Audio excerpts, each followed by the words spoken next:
Hello, everybody, and welcome back to Steakdorra, the Explorers Review, REL 1 and 2A. It is now week 12, I think. I'm pretty sure. It is week 12. Good. It is, yeah, we're going into week 12, because I have 2 games left, and one of them is against Onigoku, who just had his team utterly destroyed by cheese. So. I have a lizard team this week, and the next week I have Finns and his rats, who haven't lost a game yet in the div, and I'm out of playoffs. So my whole goal is to squish as many rats into small little rat bits as possible. Has he? Fun of him a lot for it, and then I lost a game to. Oh damn it! I lost my game to Chuck this week. I even turned you up. That's disappointing. Okay, hang on. Let me just turn up this. Turn down for what? Turn down for what? And then I will also reduce the Blood Bowl volume a little bit in Windows so that that doesn't get nuts. I'm going to listen to myself to see if it's better. Should be better. Yeah, actually, that's not bad now. Okay. Where were we? This is week 12, and as you can tell, Shadorra is back. I always forget which direction, camera-wise, we are. Is it this way? I want to look at the videos that I remember. It is into your apartment and not out of your apartment. Okay, right. So, yes, Shadorra is back. I'm back with the same terrible lighting and new glasses. Chaos Subalu joined me for the REL 1 part of last week, thankfully, nice. So I wasn't just alone. So thanks to her for being on and talking about stuff. But we have Shadorra back now. We're going to be looking at REL 1 and 2A, as we said. We're going to be watching the game that I identified from last week as the one that is probably most important in terms of playoff standings. And that was Tech 19 and Debt Monkey. I can't promise you it's going to be the most interesting game in the world. It is Necro versus ridiculous guard spam orcs. However, these are two coaches and two teams that are fighting really hard for that third playoff spot in 2A. They were third and fourth respectively, within 1 point of each other. Bagels down to the front door. Don't ask about it. Okay, I won't ask about your bagels. Just go. They were third and fourth respectively. So the winner of this does huge things for their playoff chances, right? It's winning over your direct rival. So it is I think one of the most important ones to take a look at, which is what we are gonna do. There were a few matches that were pretty important in REL 1 as well. Okay, so story time. Tristan's brother loves Fairmont bagels. For those of you who don't know, Montreal makes the best bagels in the world. True. New York bagels are hot garbage. I don't know if I'd say they're hot garbage. Montreal bagels are better. No, they're just trash. I wouldn't use them to line a dumpster. Anyway, so Travis loves them but lives in Florida, so we're going to mail him frozen bagels. So Tristan tries to order 24 bagels from this famous bagel shop today, and the Uber app is like, processing your order, and then nothing. It just went back to the homepage, and she was like, "Well, that was weird." So she tried it again. Same deal. It's not in the old orders. It's not in the pending orders. It's nowhere. So I was like, "Okay, well, let me try." And my order went through. So fast forward 10 minutes later, 24 bagels show up at our door. I've had that happen. I was like, "Okay, cool. Well, that wasn't my order, so I guess we know how this is gonna go." And then the next order was the same delivery driver dropping not only the second order for Tristan and the first order for me at our apartment. So now we have 6 dozen bagels. And so we're just giving them away to people because... What do you do with 6 dozen bagels? We don't have that much space in the freezer. Yeah. I mean, I love bagels. I don't know if I could eat 6 dozen of them without dying.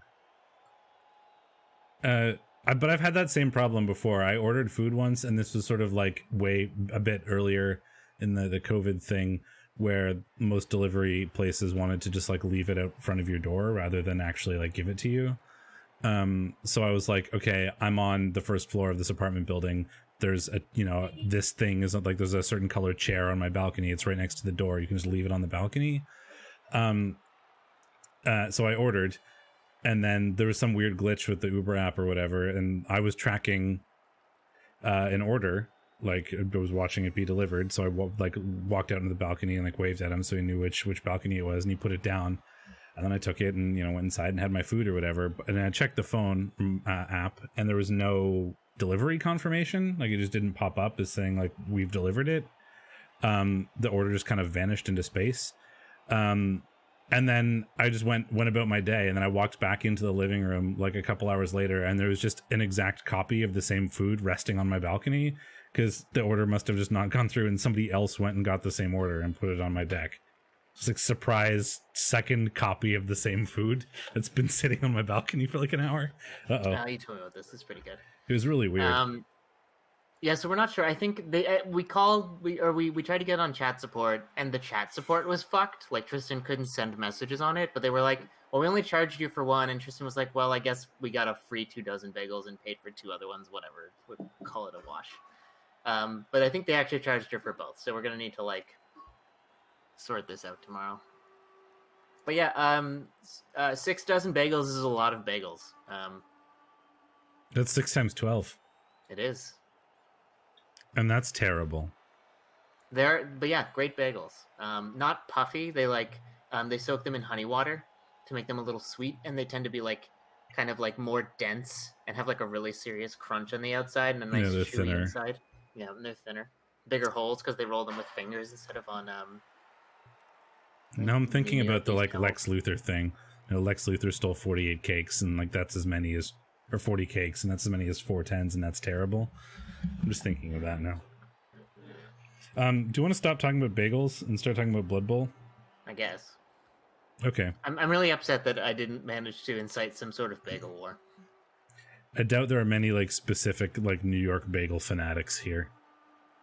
New Yorkers get really intense about it, even though they're objectively wrong. How many New Yorkers specifically are in REL 1 or REL 2? Where's Rusty Sea Butter when I need him, you know?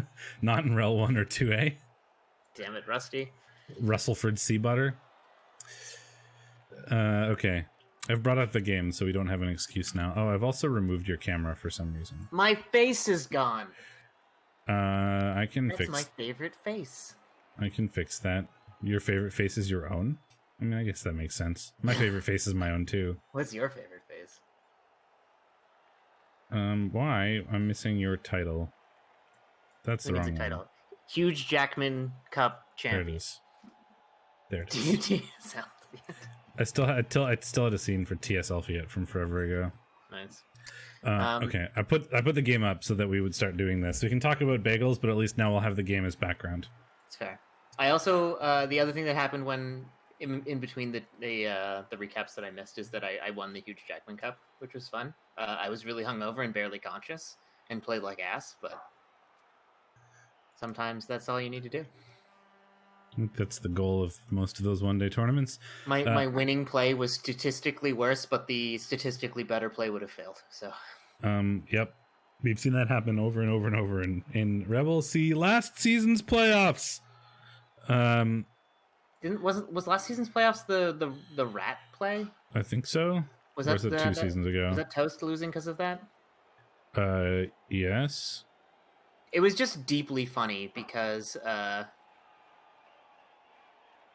yeah, like it was objectively wrong on like a deep level, but it worked out. I like how your excuse for that, we asked you about it and you're like, I just didn't even think I could go the other way. Like, that was a different turn. Left didn't occur to me. No, it really didn't. He like put a player there and I was like, can't do anything about it. Like I ended up making the dodge. Put a player on the right and it's like, well, right's blocked, can't go left either. Yeah, so like I made the dodge. So all I had to do was a 2+2+ to win the game, and instead I ran back and made everything worse. Yeah. I was so tired. I was getting like frantic work calls. Like my boss was hitting me up being like, you need to answer now. And if anyone's been reading the news on Pornhub lately, they know why. He was like, you're like, our jobs depend on it. You need to pick up the phone. Anyway, we can go. Okay. 3, 2, 1, play. Are you Derek Zoolander? Can't turn left. We have a chainsaw, which is interesting. You don't see that very often, especially not against orcs. Given that it's a chainsaw against armor 9. So that's an interesting people choice. Do it sometimes. I mean, you use it on the fowls, I think, but you've got dirty players, so why would you? Yeah, I don't know. It's weird. Dirty player chainsaws are fun, as I found out in Imperium. Although they get sent off real fast because you basically always break armor. The dirty player just like and the dirty player always goes really to the injury when you have the +3 from the chainsaw, so it's just like an injury factory, and you spend like 2 to 3 turns just trying to foul whatever you can with the chainsaw, and eventually it gets sent off, and then you're sad. But until then, it's great. I gave my friend 2 dozen bagels, and they thought I meant 2 bags of bagels, which are half dozens. So they are now like, what am I going to do with this many bagels? Well, give away one of the dozens to someone else, and you just pay it forward, but bagels. Instead of good deeds, we pay it forward in bagels. Quick snap. The Necro are on the offensive first. Monster Bash has 2 Babes and a Wizard on top of this chainsaw. And there is a lot of guard stand firm from these orcs. It's going to be difficult for the Necro to like push through. However, it shouldn't be too hard for them to like quick score if they set up for it and wanted to, given the double wolves that are both Agi 4. If that troll doesn't get chainsawed, I don't know what we brought the chainsaw for. I mean, it is regen, so it's a bit annoying. Also, you can't actually foul it very easily right now, but... we're just gonna 1-die... Oh, okay, so now you could chainsaw it. Room. We're not setting up for the two turn, though, yet, anyway, which may be a bit annoying, because it gives time for the orcs to get into position, and once they're in position, you're probably not going to shift them very easily. Vroom. Now all I'm thinking about is the sneaky get chainsaw that we were talking about during like the huge Jackman, which is funny. It's like silent chainsaw. Stealth chainsaw. Vroom. Well, we get a KO on the troll. But this is what I mean. So now like the black orcs are free to like move forward now that they know where all the Necro are going. Those flesh golems are just going to be marked up on line orcs forever. And it's like, hey, look, I've got a wall of black orcs. I'll keep the safety back here. Enjoy.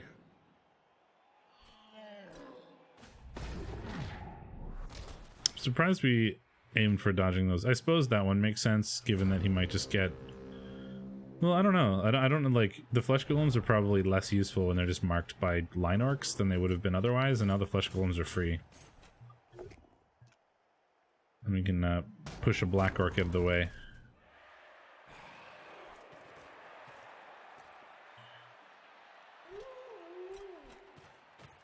You could consider a chainsaw foul on the black orc that's down. Black orc down. But you run the risk, of course, of having a chainsaw based against a black orc, which usually goes poorly for everyone involved. Well, mostly the chainsaw. It's the only human involved. Everyone else is a fungus. Well, we got a black orc out, which is certainly worth it. Worth. He's out, yeah, though. That is 100% worth the inducement. Getting rid of a black orc for the chainsaw you induced, I will take that every day. I don't know if canonically orcs are fungus in fantasy. They are in 40k. It's just never been clear in fantasy. But in 40k... Yeah, I mean, there are actually jokes about it in Total War. I don't think Total War is canon. Or canon. It's canon. I tried to say canonical and canon, and we got canon. I don't know how canon Total War is. Canon enough for me. But like, it's explicitly called out in 40k that orcs are fungus, and that's why they have to like blow up the planets that orcs infest, because you can't get rid of them otherwise. You just burn the planet to death. In fantasy, it's never really been made clear if they're like a race or fungus or whatever, but it's also never not been said, so we don't know. And even on top of that, Blood Bowl is a different universe than fantasy is, very explicitly. Yeah, it's where they resolve all of their usual war conflicts with Blood Bowl. Yep. We'll get a zombie out. It's a guard zombie, which is not unuseful to remove, given that the orcs have so much guard. Just the guard zombies are going to be helpful. That's pretty much how I That's treat how I it. do my headcanon, yeah. I mean, they've never said they're not fungus, and they're fungus elsewhere, so we can just assume that they are. Well, Blood Bowl was explicitly a different universe even before they did the Age of Sigmar. Like in But it's edition true that 1 it's of Blood Bowl. extra a different universe now. Yes.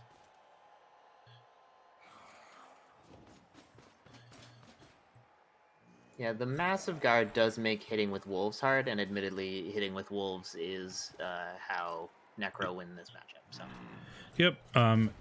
Like I really feel like the Necro should probably have aimed to just like 2-turn,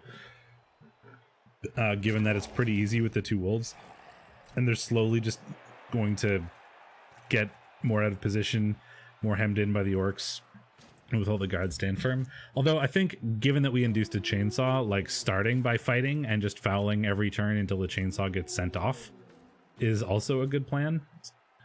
But now that the chainsaw has been gone, I think we should be pretty dedicated to trying to get this touchdown in ASAP before the orcs can get all their guard in there and fill you full of fungus. I don't like that. Why not? Could you take it back? No. Alright. Doing a thing? Mighty Blow doing a thing? 2, 3, 4, 5 guard versus 1, 2, 3, 4. Just kidding, But Mighty Blow. there's also more strength.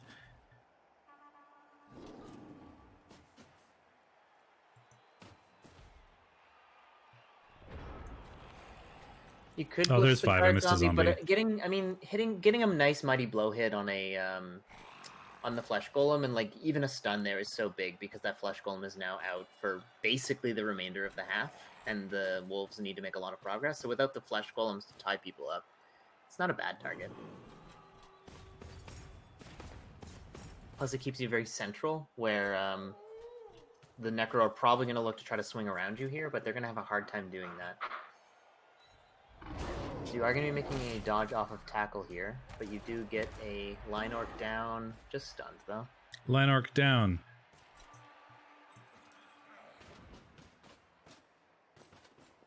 That is not a scoring threat. You're not a scoring threat. Not currently, because I am not a Blood Bowl piece. Have you considered a change of careers? I don't think being a Blood Bowl lineman is good for my health, so I choose not to do that. I also don't imagine it pays very well. I kind of want to mark the ball. Like the orcs could be playing less passively. Well, I mean, that's the other problem. He got better, but like, yeah, we have similar numbers of guard due to the removal. However, one of your guard was on a movement 5, armor 7 white, which is a little bit scary to base things up with, given that he's armor 7 and there's a lot of Mighty Blow lying around.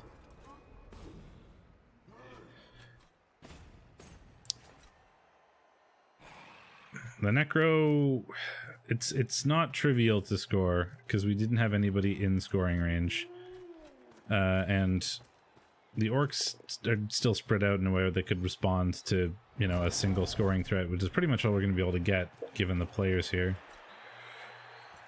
So we're going to try to break through the middle here. No break on that Black Orc makes things a bit tough, certainly. You can go foul him though.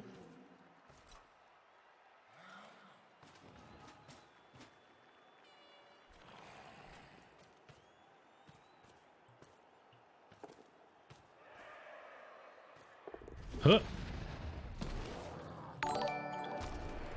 Oh, there's a second Black Orc out. That's really big. Sage is raiding with 85 people. Welcome along, Sage and Sage friends. Sage, great supporter of the Rookie League in particular, which I'm very happy about. This is a div review for REL 1 and REL 2A, where we're just talking about the matches that occurred over the last week in REBBL Season 15, Week 11, and previewing Week 12 for Division 1 and 2A and REL. So if you're not particularly interested in those, this may not be the place for you, but I do certainly appreciate the sending eyeballs this way, Sage. Just want to disclaim what we're checking out here. It's true. Non-live game. Yeah. And then we're going to be talking about like standings tables and that sort of thing. Mostly this type of show that's interesting to the people that are in said divisions. But that is something we strive to do in REBBL, where as many of the divisions as possible get coverage every week like this, so that we can, it's a sort of streaming and video-based league in some ways, right? So it's nice to be able to show off content creation around the league and for teams that normally don't get a ton of coverage. So one of the things we aim to do in REBBL.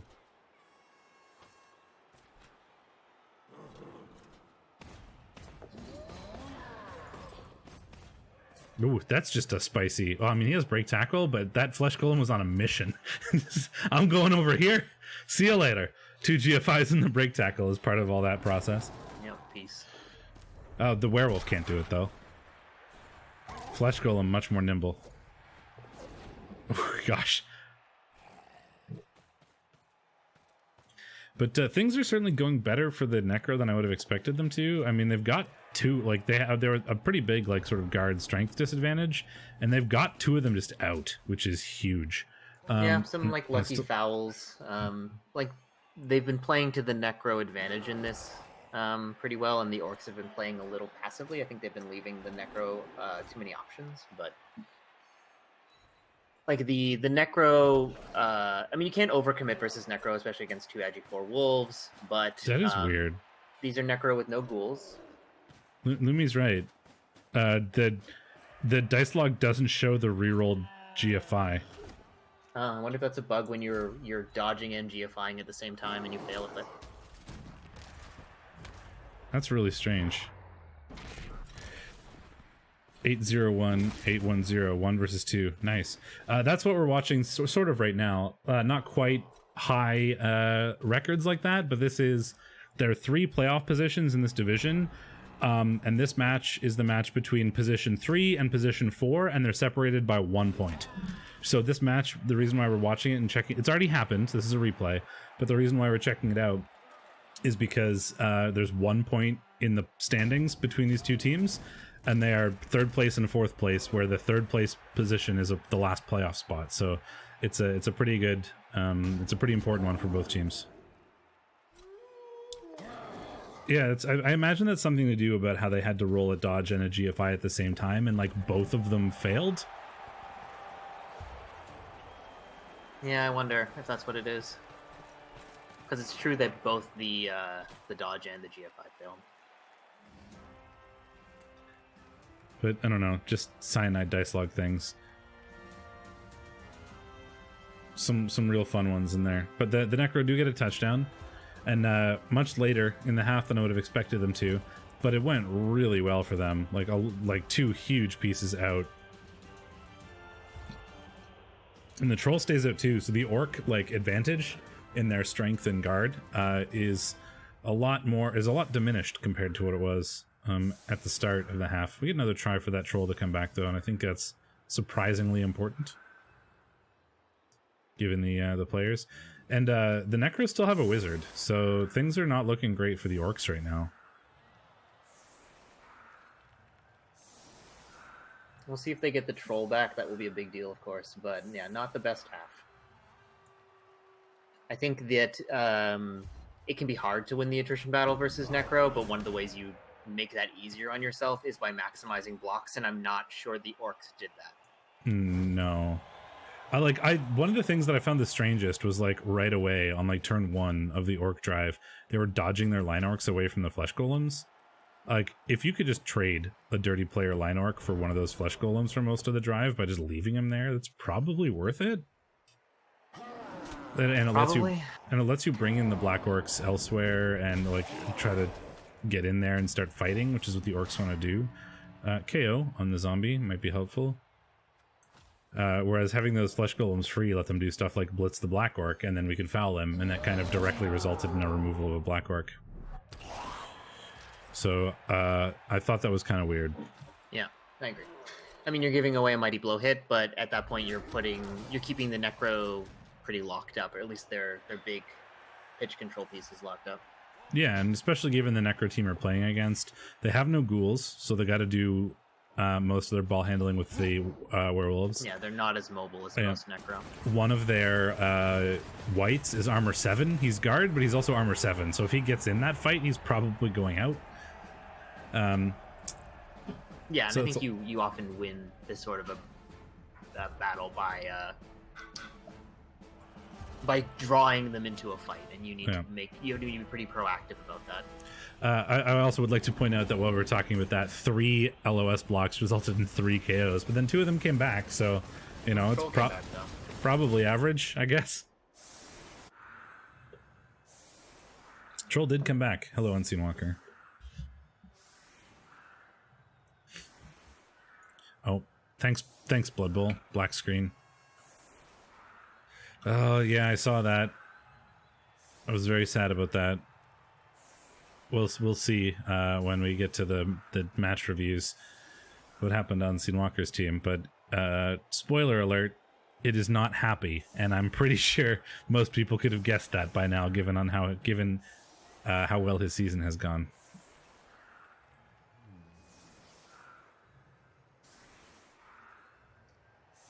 So the Necro were down 1, given the KO and the send-off, because they didn't really have a bench.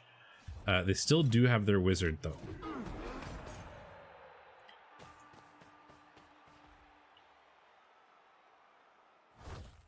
I think the orcs are also down 1. Yes.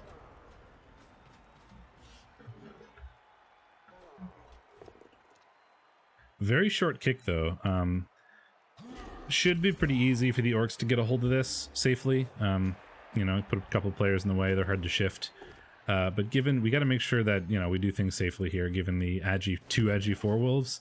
There's some potential for shenanigans with a short kick if we don't, screen it off well before we try things that require dice. So I like the black orc and the dirty player positioning first. I don't know. I don't know if... Oh. Sure hands failure. That's interesting. Yeah. That's pretty exposed. Yeah, I would say, do we wizard this? And the answer, I guess, is yes, because this pretty much guarantees a recovery. Yeah, you can get rid of the dirty player. Ooh, and even get a stun on Skip's Legs Day. The block is a bit annoying, because now we have to run around our own flesh golem some, but he can move still. I think we would have rathered that to be a push so that we could have just run straight at the ball. Put him on the black orc. I don't like going that way. You get in your own way this way. Yeah. But if we had gotten a push there instead of the both down, we could have pushed him next to the black orc, and we would have had a straight path to the ball instead of having to run backwards like this. I don't know. You'd have to ask someone who actually knows the tabletop rules, because I don't. I just participate in this. Yeah, now we have to dodge to get through the ball. So I think that was a bit of a mistake, and it is. Yeah. I think the answer has to be no, right? Like, I think it just adds 1 distance to the scatter. Yeah. But I'm not 100% on that. I mean, I know the answer to neither of your questions. Let's be clear. I do not know how it's supposed to work. And I don't know if how it works in Blood Bowl 2 is how it's supposed to work, because I don't know how it's supposed to work. Yes. That was comprehensive, thank you. You're welcome. I like to be clear. Comprehensive and accurate.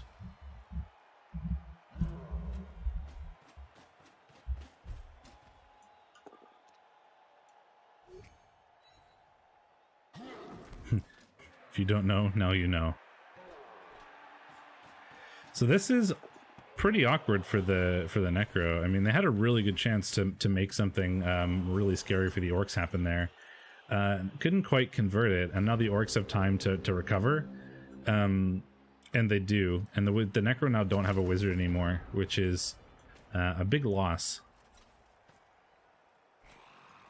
We've traded the wizard for making our position worse than it was before, which is not really how you want a wizard to go. Not ideally, no. Because the orcs are still pretty much where they were. Now the Necro are all on one side, fairly well marked up, and they don't have a wizard anymore. Not traditionally what I'd call a good position. No. Brake tackle, is it the brake tackle one? It must be, yes. Brake tackle one trying to go through and not making it.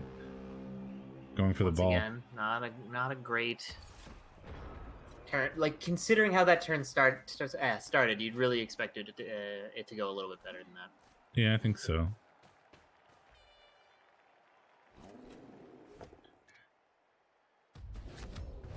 Well, we got a KO out of it, though, so far. Could be worse. Suppose I should skip that so I don't get too far ahead of you. No, it's fine. I've been keeping things pretty slow. This is good. Sorry, I'm trying to pull up something on the other monitor so I don't miss something. Okay, we're back. I'm paying more attention again. Well, they did try to pick up the ball, but they failed. They've gotten their own way, and they tried to pick up with this werewolf and then failed the dodge. They overcomplicated it enormously. Like, what they should have... one guy POW on the AB7 is very nice. No break, but still, he's down. I mean, you couldn't have gotten too far in the way, like, further up the field, but you could have brought the wolf that tried to do the dodge. Why not follow with the troll there? If you follow with the troll... Oh, I guess this is... No, it's not even part of a screen, so there's no... Is this a screen? No, it's a hipster screen. Yeah, there's literally nothing to stop the wolf from hitting that ball. Anyway, other than failing the dodges. Well, he would have had to snake it. Oh, he went twice, I see. Tech 19 not getting the dodges he needs, that's for sure. No, I think it might have been better on that like very first wizard turn to like keep the one wolf just back and then pick it up with the other wolf and just pass it backwards rather than trying to go forwards, because we've gotten the ball safer and then you wouldn't have had to do any sort of dodges. Plus the flesh golem kind of got in your own way. I think you probably wanted to just go like mark up the black orc or something. Sidestep, however, it was a POW, so it doesn't matter too much. And now we're just gonna be away with you. Necro team pretty squeezed in here.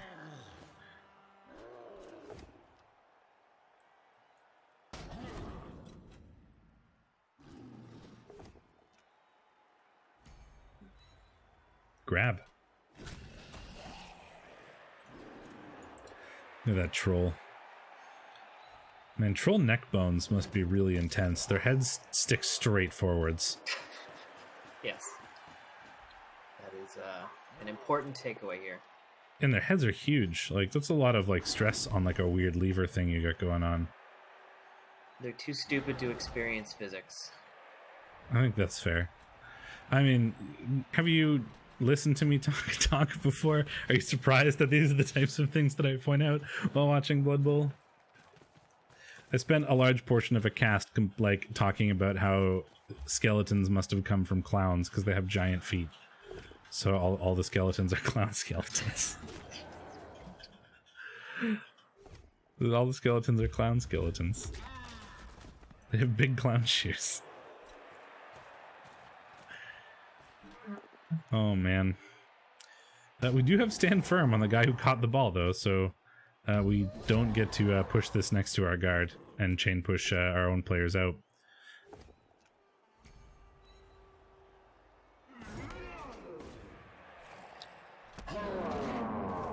Grab being pretty useful there. Zombie dodge not being very useful. Grab is a fun skill. It's one of those skills that's like, it's really good when you have it, but there's just other skills that are better, so you don't see it too often. Yeah, I think like Juggernaut kind of occupies a similar spot, though I think a lot of people are coming around to it, and in general, Juggernaut has taken a lot more than Grab is. But yeah, it's very nice to have when you have it. And I think it also does something similar to Juggernaut in that people aren't used to having it because you don't take it very often, and they're not necessarily super aware of how to use it like the best way, right? It can be a little bit awkward to like think about where you want to put people because you're like, oh right, I have Grab, like. What's the best place to put this? And you have to like change how you're playing because you know that you can move them anywhere rather than just straight back. And so you can change. We're gonna hand off to the thrower here, I guess. That's the plan. I like how the orc blitzer punch animation is like the sort of Bruce Lee 1-inch punch thing where he like only half punches and just sort of stops and like keeps his hand back. Oh no, we're blocking with the ball carrier. That was bold given that it's stand firm, but works out. Oh, we get a second block now with the. I mean, I orc. guess it's impossible for that flesh golem to get anything better than a red die, I think, but. Well, now that he's freed up another flesh golem, do you just break tackle into here? I mean, you could. It's basically the same as an elf cage diving if you're. No, it's a -4. So. Oh no, there's an extra. A 5+. Yeah, he's going for it. Oh no, he's going for the edge. That makes sense. I missed the different or the dirty player line orc there, but yeah, in a normal situation, it's basically Agi4 diving into a cage. Oh, lurch, no. Ooh, failed regen too. That is not nice. Although we have like slowed the orcs a lot, so even though the wizard like didn't do very much, it may have prevented the orcs from trying to go for a win by quick scoring. But that's not really what you want. Like if the orcs score in a couple turns, the necro can probably still win it with 2 or 3 turn. So I think the wizard turn was the most awkward bit. Yeah, and I think it was misplayed. I think Tech 19 had a better solution there that would have probably resulted in a win. Or at least would have resulted in a different half entirely. Different outcome. Like that was what, a 3+ dodge to get through that spot that they failed? Or was it a snake? I don't remember. I think it was a 3+ because there's a couple of tackle zones. 1 die pal. And it stuns. So the necro are completely on the floor. That was kind of a bold 1 die from Det Monkey. A fail there could have seen an easy 1 die on the ball that, is the only way he loses this at this point. I think it's not that unusual to see, in particular, bash coaches who are ahead get a little lazy with their positioning and play, and I think that's a good example of that. Well, we went for it, but we keep failing dodges. Yeah, 2+ is too hard, It's not unusual to be loved by anyone. That's all I could think of. I had to do that because... You didn't have to. Yeah, you said it's not unusual, and it was in my head, and I had to do it. It was a choice. I mean, it was a choice that I chose to make. Yes, I guess that's true. But I had an unsatiable desire to do it. Insatiable. Yes, insatiable desire to do it.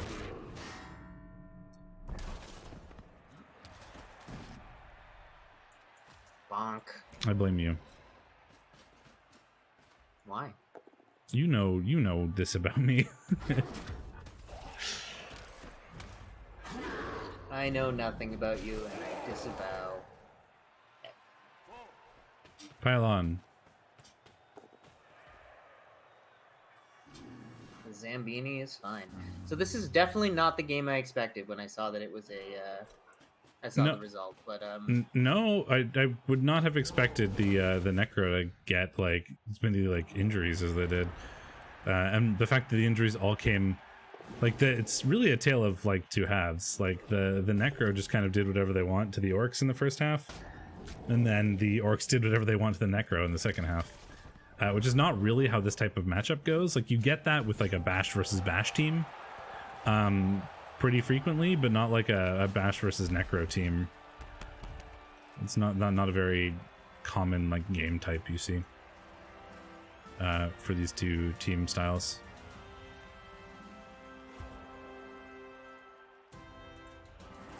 Well, I mean, we have babes, so that's not too surprising, but it's a lot of chaos. So we do have the 1-turn chance basically, and that's about it. But there's 3 stand firm. Agi 4 sidestep. It's actually not that hard, but no Juggernaut and 3 stand firm. Never mind. Yeah, stand firm. Where we aim for that makes that impossible. It's the Khemri 2-turn, or the Khemri 1-turn, which is set up for a 2-turn and hope for a riot. Yeah, I mean that's not a bad bet, and the orcs are not setting up for a riot, so. And you don't have Juggernaut, so we're not going to be able to chain push anything here. Yeah, so I think Debt Monkey, if he cares about winning this, should have set up more forward in a position to stop a 2-turn. It's the only way you don't tie. Yeah. We are in there's a beer stand, so it's not a anti-riot stadium or anything.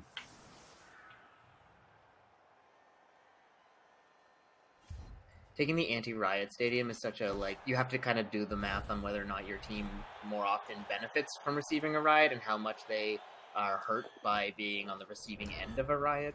I play Nurgle, so I always take the anti-riot stadium. Yeah, because 2-turning as Nurgle is basically impossible.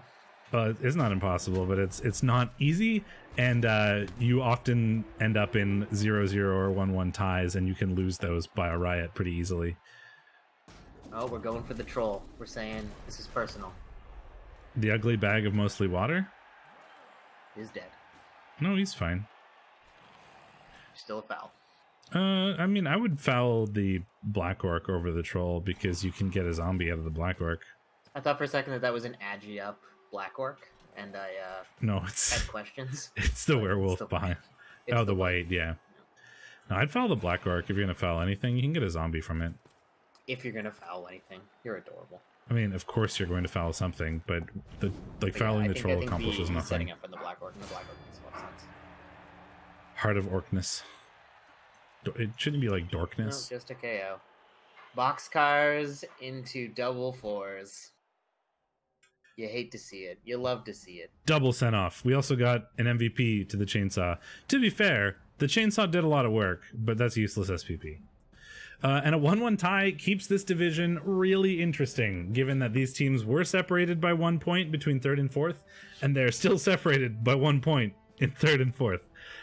Because they tied. So the next few games are going to be super important between these two teams to see who ends up in that last playoff spot. So let us bring up REBBL.net, I suppose. Man, 2 really useless MVPs there. It's great.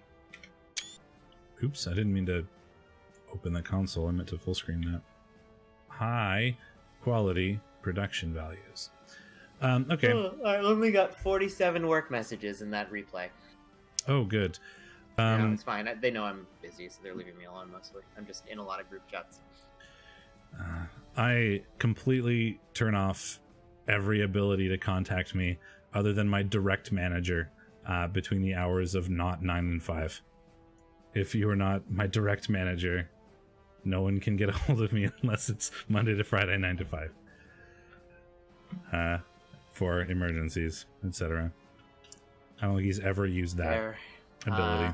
I get called off hours a lot, but I also get paid overtime. So I'm salaried, so you know, it's. I'm salaried too. You just get paid overtime anyway. I don't, so it's not. So I don't do anything outside of work hours. That's fair. I wouldn't do any work I wasn't paid for. Ordinary elves. That's how they get you. And grungy desserts. Is our first result here for we're back in REL 1 now. Ordinary elves and grungy desserts is Holing and Stouticus. Wood elves versus Nurgle. Wait, is that right? Am I looking at the right team? No, that's predicting. That's not. You are. I'm dumb. A dumb. There we Dumbo, go. Ramaset and Holing. Idiot, I was like, I know that doesn't make sense because I remember there was an elf off. Yeah, so we had Ramaset and Holing, which was kind of interesting. In the sort of elfy. Yep. Even game. on blocks, you do expect high elves to do pretty well in this matchup. They can usually keep up, especially with stat up catchers. They can keep up very well with the wood elves, and they tend to have more punching power and they have armor 8. So even if the wood elves have a tree for that extra mighty blow hit, which they don't in this case, it's just a tougher matchup for wood elves to win. It's just kind of interesting though, because it was like, you know, the wood elves with the quintessential wood elves with 4 players versus like the high elves with 4 players. And it was interesting to try to evaluate. One of the 4 players for the wood elf or the high elves has mighty blow, and the high elves have a lot more armor. So yeah, but the mighty blow did nothing. It's true, actually. Yeah. The wood elves also we have could have gotten KOs. There's 5 KOs received for the ordinary elves. The wood elves also have a strength 4 strip ball war dancer, which is yeah, but there is a sure hands thrower, so it would be just a straight 2 die. If you always keep it on the thrower. Well, you're probably not caging very much. I think this game. Well, you never know actually with elf mirrors, honestly. Weird shit happens. Long story short, Ramaset won this one 2-1. The MVP or the touchdowns came from the two catchers there.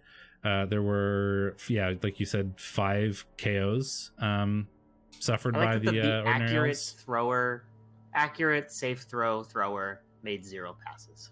Yep, they were from the catcher other catchers. And the catcher made passes. He's trying to get SPP, like this one's at 50 now, so I think that makes sense. Yeah. There was also an expulsion, so doing some fouling, I guess. Although I wouldn't. Expelled? Somebody from the Voltrex Vanguard. Oh, but you can't see it, right? No, just that there was one. But I mean, that makes sense, right? If like either of those War Dancers or the Ag5 hits the floor, like those are the only ways you don't win this game. So yeah, I mean, he also had an enormous player advantage. There were no inducements in this unless Holing scummed a Babe, and there were 5 KOs and 1 Kaz, which tells me that at least at some points in the game, Ramaset had a pretty significant numbers advantage. So at that point, he might have considered fouling, even if he only has 11 players. Well, the one TD came from our Strength 1 catcher, and we got a Kaz from our Rando lineman. Have there been no chats since 528, or is my chat broken? I have no chats. Okay, cool. Okay, so that's that game. Then we had Grungy Desserts and Ragedorf, and we get to...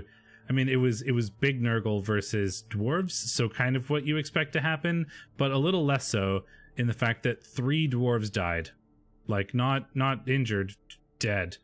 And one of them is Furious Dwarf, so we've now lost both of the the legend Troll Slayers that this team had at the start of the season. Hey, at least one of the deaths was a loner. Well, 2 of them... oh, yeah, right. The one was a loner, the induced blocker, but we lost the other good Troll Slayer from this team, which is a bit of a nightmare. Yeah, this is like the most SPP'd Troll Slayer Rebel has ever had, I think, and he's dead now. I like how the most SPP'd Troll Slayer Rebel's ever had is just one that's rolled only normals. I mean, yeah, he's Mighty Blow, Piling On, Guard, Tackle, good skills. Turns out Strength Access is nice. 2 completed passes from Hellsdorf, 1 completed pass from this Blitzer, but another dead leveled blocker, badly hurt on a loner, which is kind of annoying. MVP went to a rookie, or no, like a level 1 blocker, which is something, but man, this team just took a bit of a beating, right? Like, Dwarves only making 29 blocks is against another punch team. Shows you something didn't go right. And one of the Kaz, and statistically likely to be one of the deaths, came from a random block Pestigor hit. Oh yeah. Ragedorf suffered 1 KO and just 4 Kaz. Just there you go. The Nurgle suffered 0 Kaz, 2 KOs. I don't know that I would call an armor busted one amazing, even if it was Strength 5, but he was pretty good. I'll concede the point. I mean, so the Nurgle had the game in control for most of the game, given that they just removed the dwarves, didn't take any removals themselves. They did level up Tart-shaped box, which I would like to go see if that level has been taken. Strength, movement 7, Strength 4, Block Mighty Blow. All right. That's a nice Pestigor. Does well in alternating seasons as well, I think. So he's not doing well this season. Did Staticus win the Chaos Cup, by the way? I think he did, didn't he?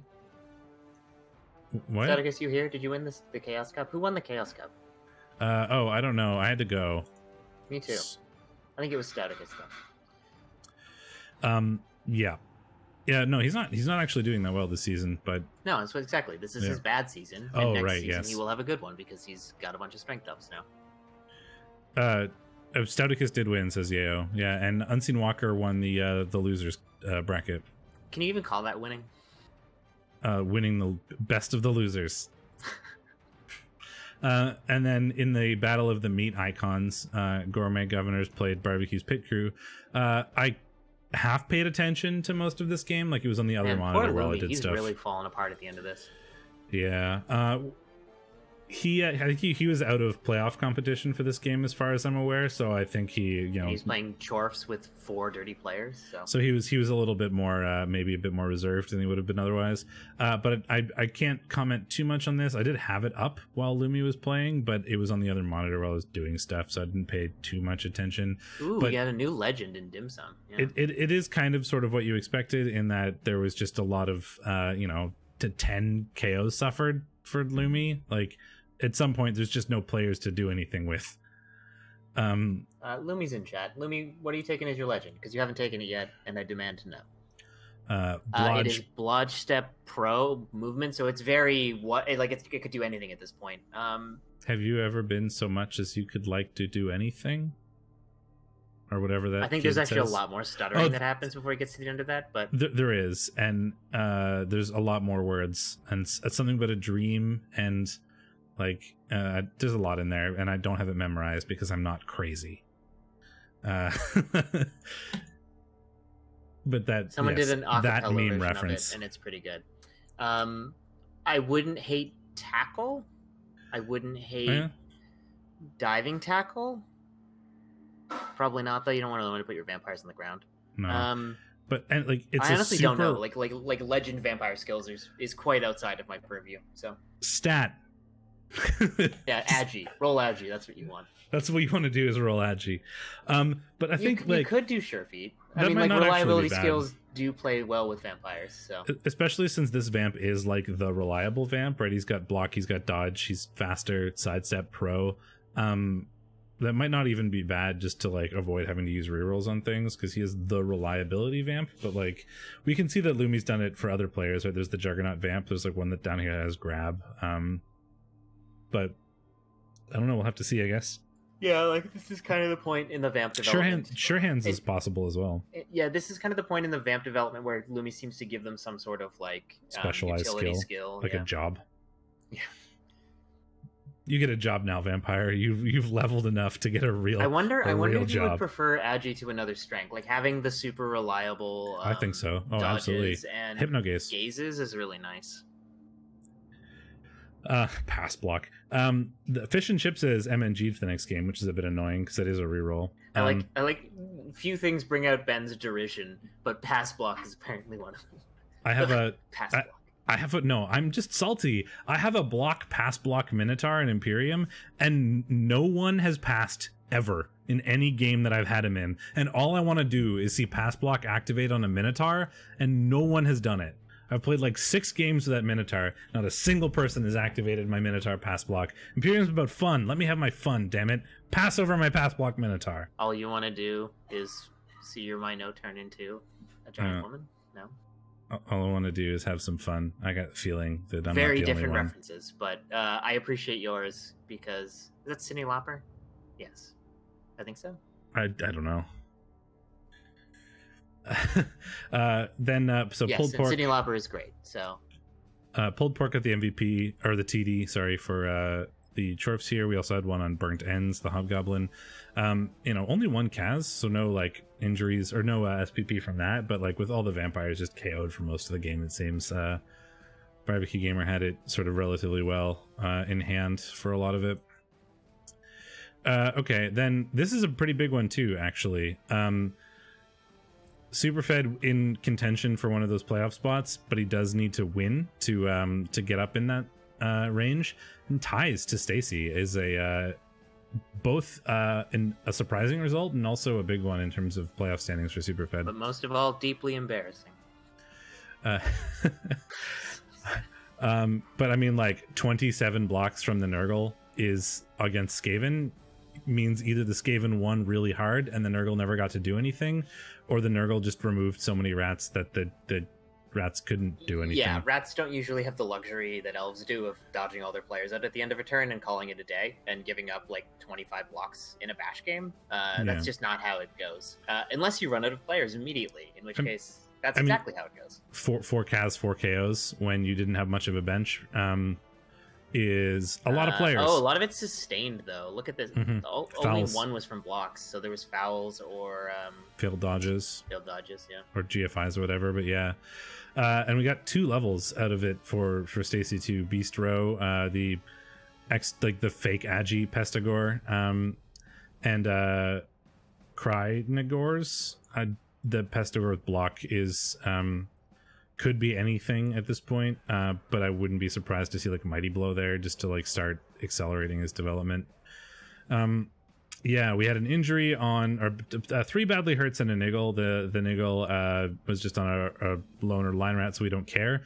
But I think like the good blitzer getting removed and 2 of the most important gutter runners getting removed is a lot of the story there. I mean, if I had to guess, Fed failed a lot of things. The players were then stunned. The players were then fouled off the pitch because there are 3 badly hurt Kazes that are on, key positionals, and then we know that most of them came from fouling, and there's a random niggle on a lino that probably took a block. So yeah, so like rats without gutter runners, so like we would have had 1 gutter runner at some point during this game, are gonna have a hard time accomplishing a whole lot.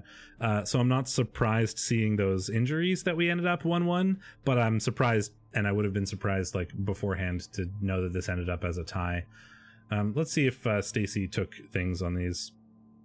We have not taken a thing on the Pestigore yet, which is fair because that's, unless it's a stat, that's kind of a hard choice. And then the other one has taken Mighty Blow, sort of as expected. But yeah, we've done the thing where we've gotten Agi 4 through 2 heads and extra arms, and now we don't know what the last skill should be. Because really, ball carrying Pestigore is block, sure hands, dodge, as many stats as you can get. Probably fend on a normal. Kickoff return is also a possibility. Kickoff return is okay. Tackle is okay. Especially as this team only has 1 mobile tackle. I wouldn't hate tackle. Yeah, tackle would be good too. I mean, the tackle is pretty mobile because it's alphabet row or whatever. He's the movement up, movement busted Pestigore. Well, he's net +1 movement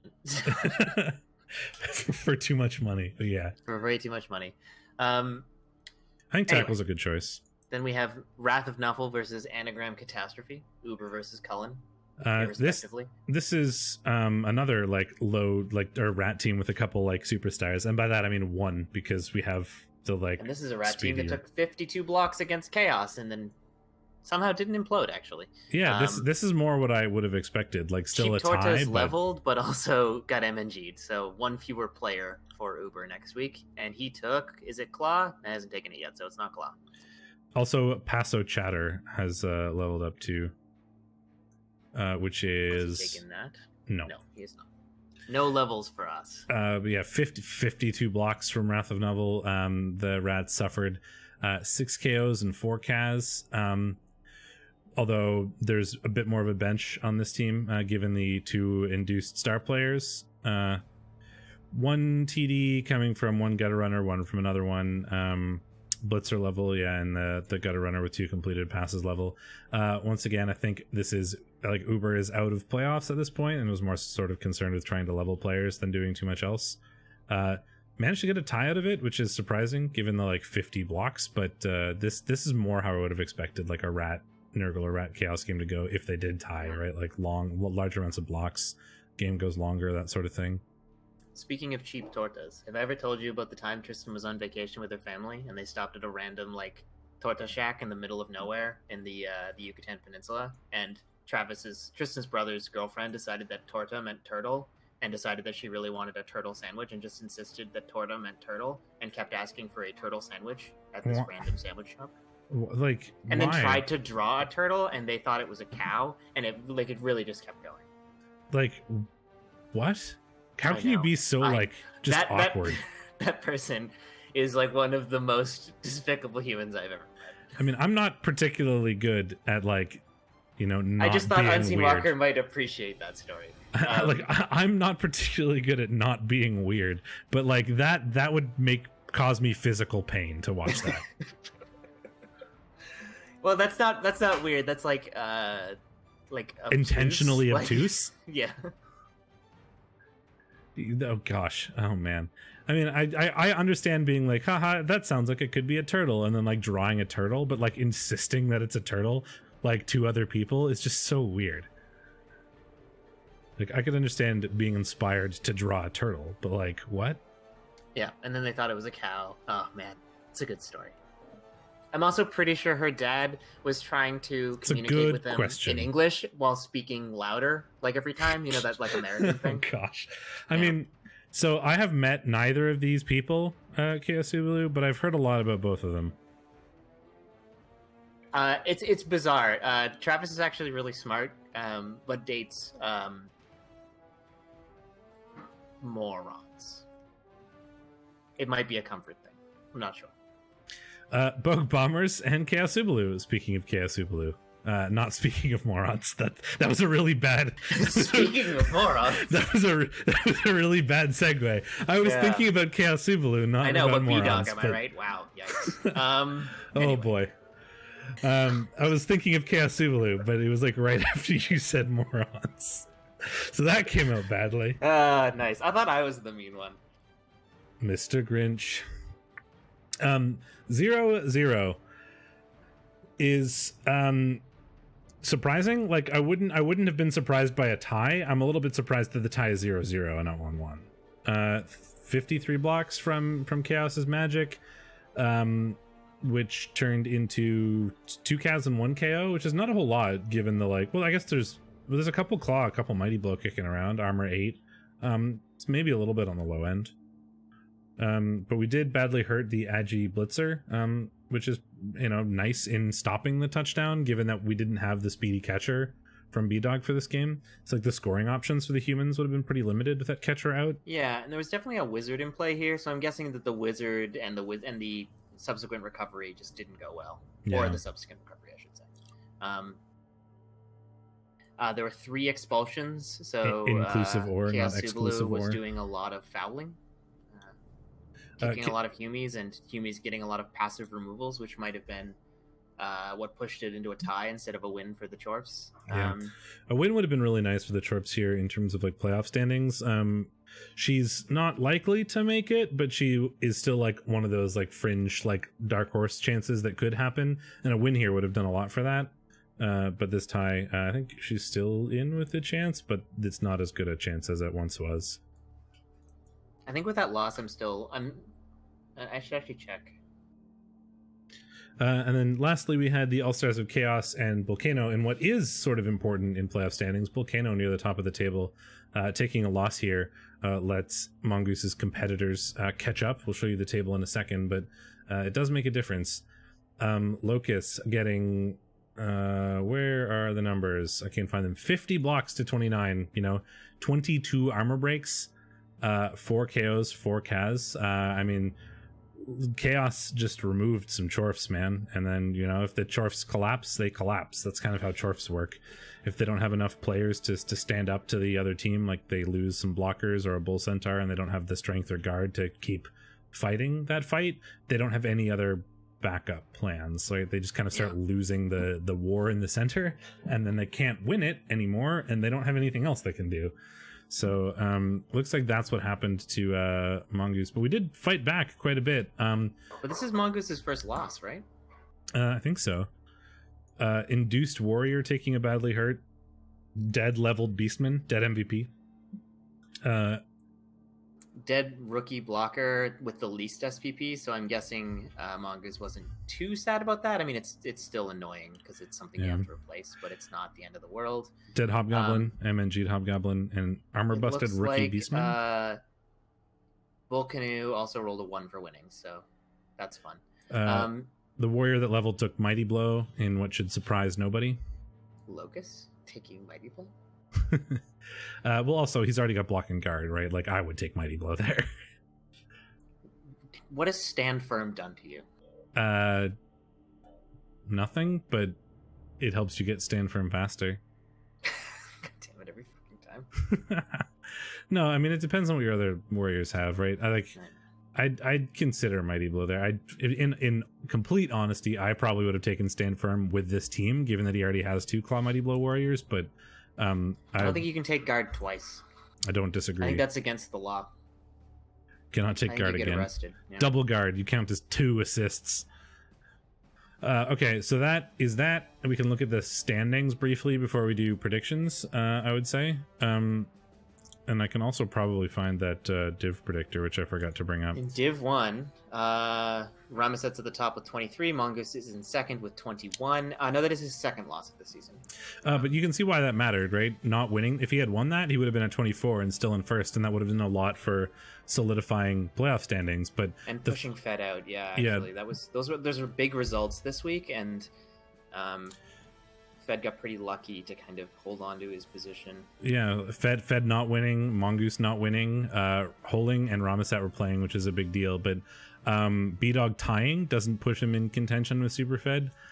Chaos Ubalu tying doesn't put her one win behind the playoffs anymore. Like, there's a lot of big results that week, right? Superfed's game does a lot for this playoff standings. Ramaset's game does a lot. Mongoose's game did a lot. Chaos Ubalu's game did a lot.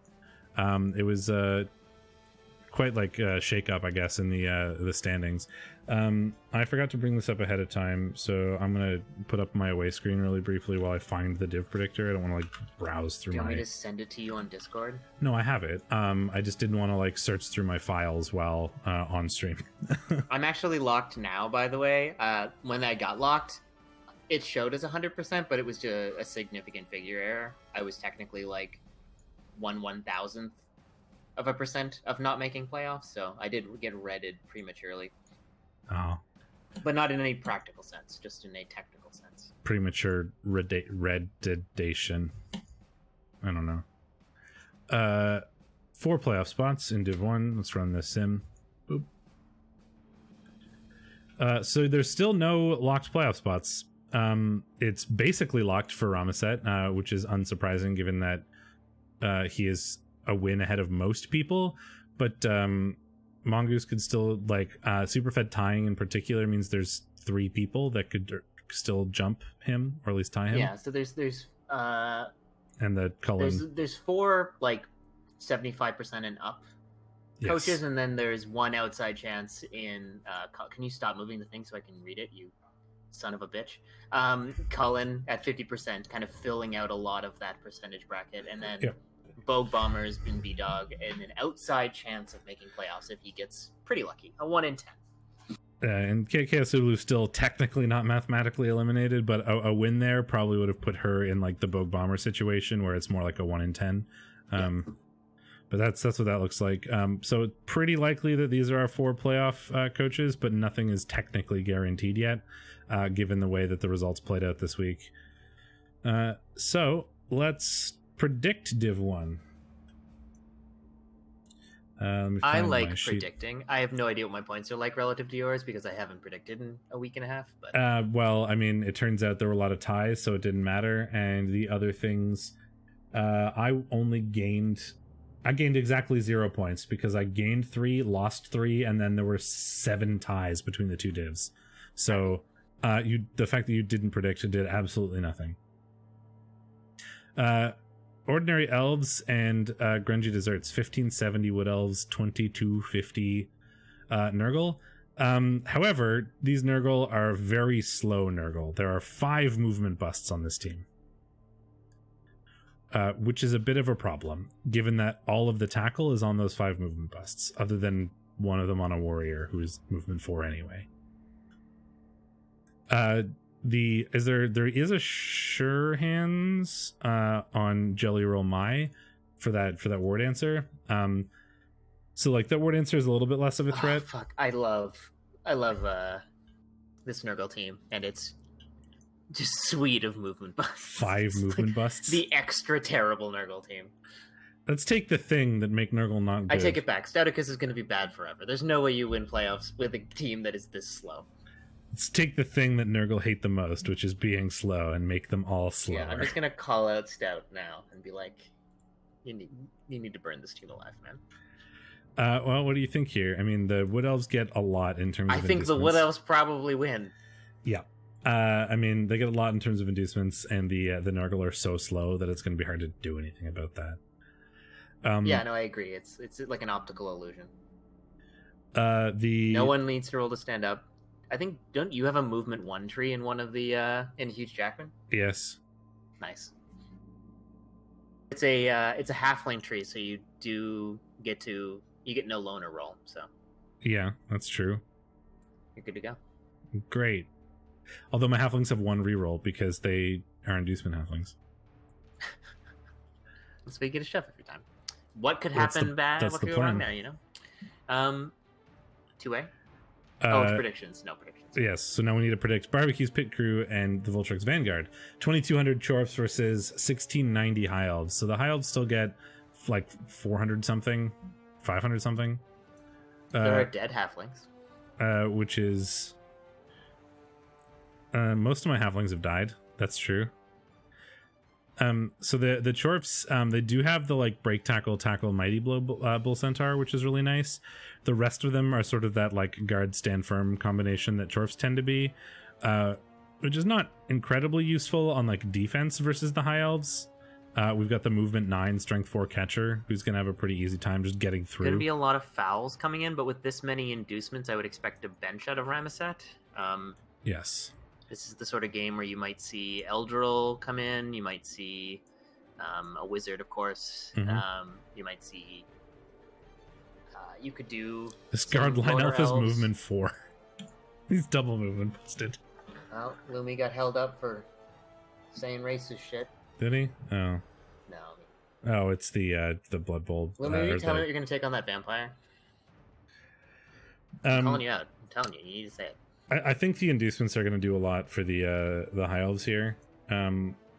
So I think like the strength that Chorfs have here is that normally it would be really hard for the High Elves to get the ball off them. So like they're pretty likely to be able to get a tie. Like whenever the Chorfs have the ball, it's basically safe.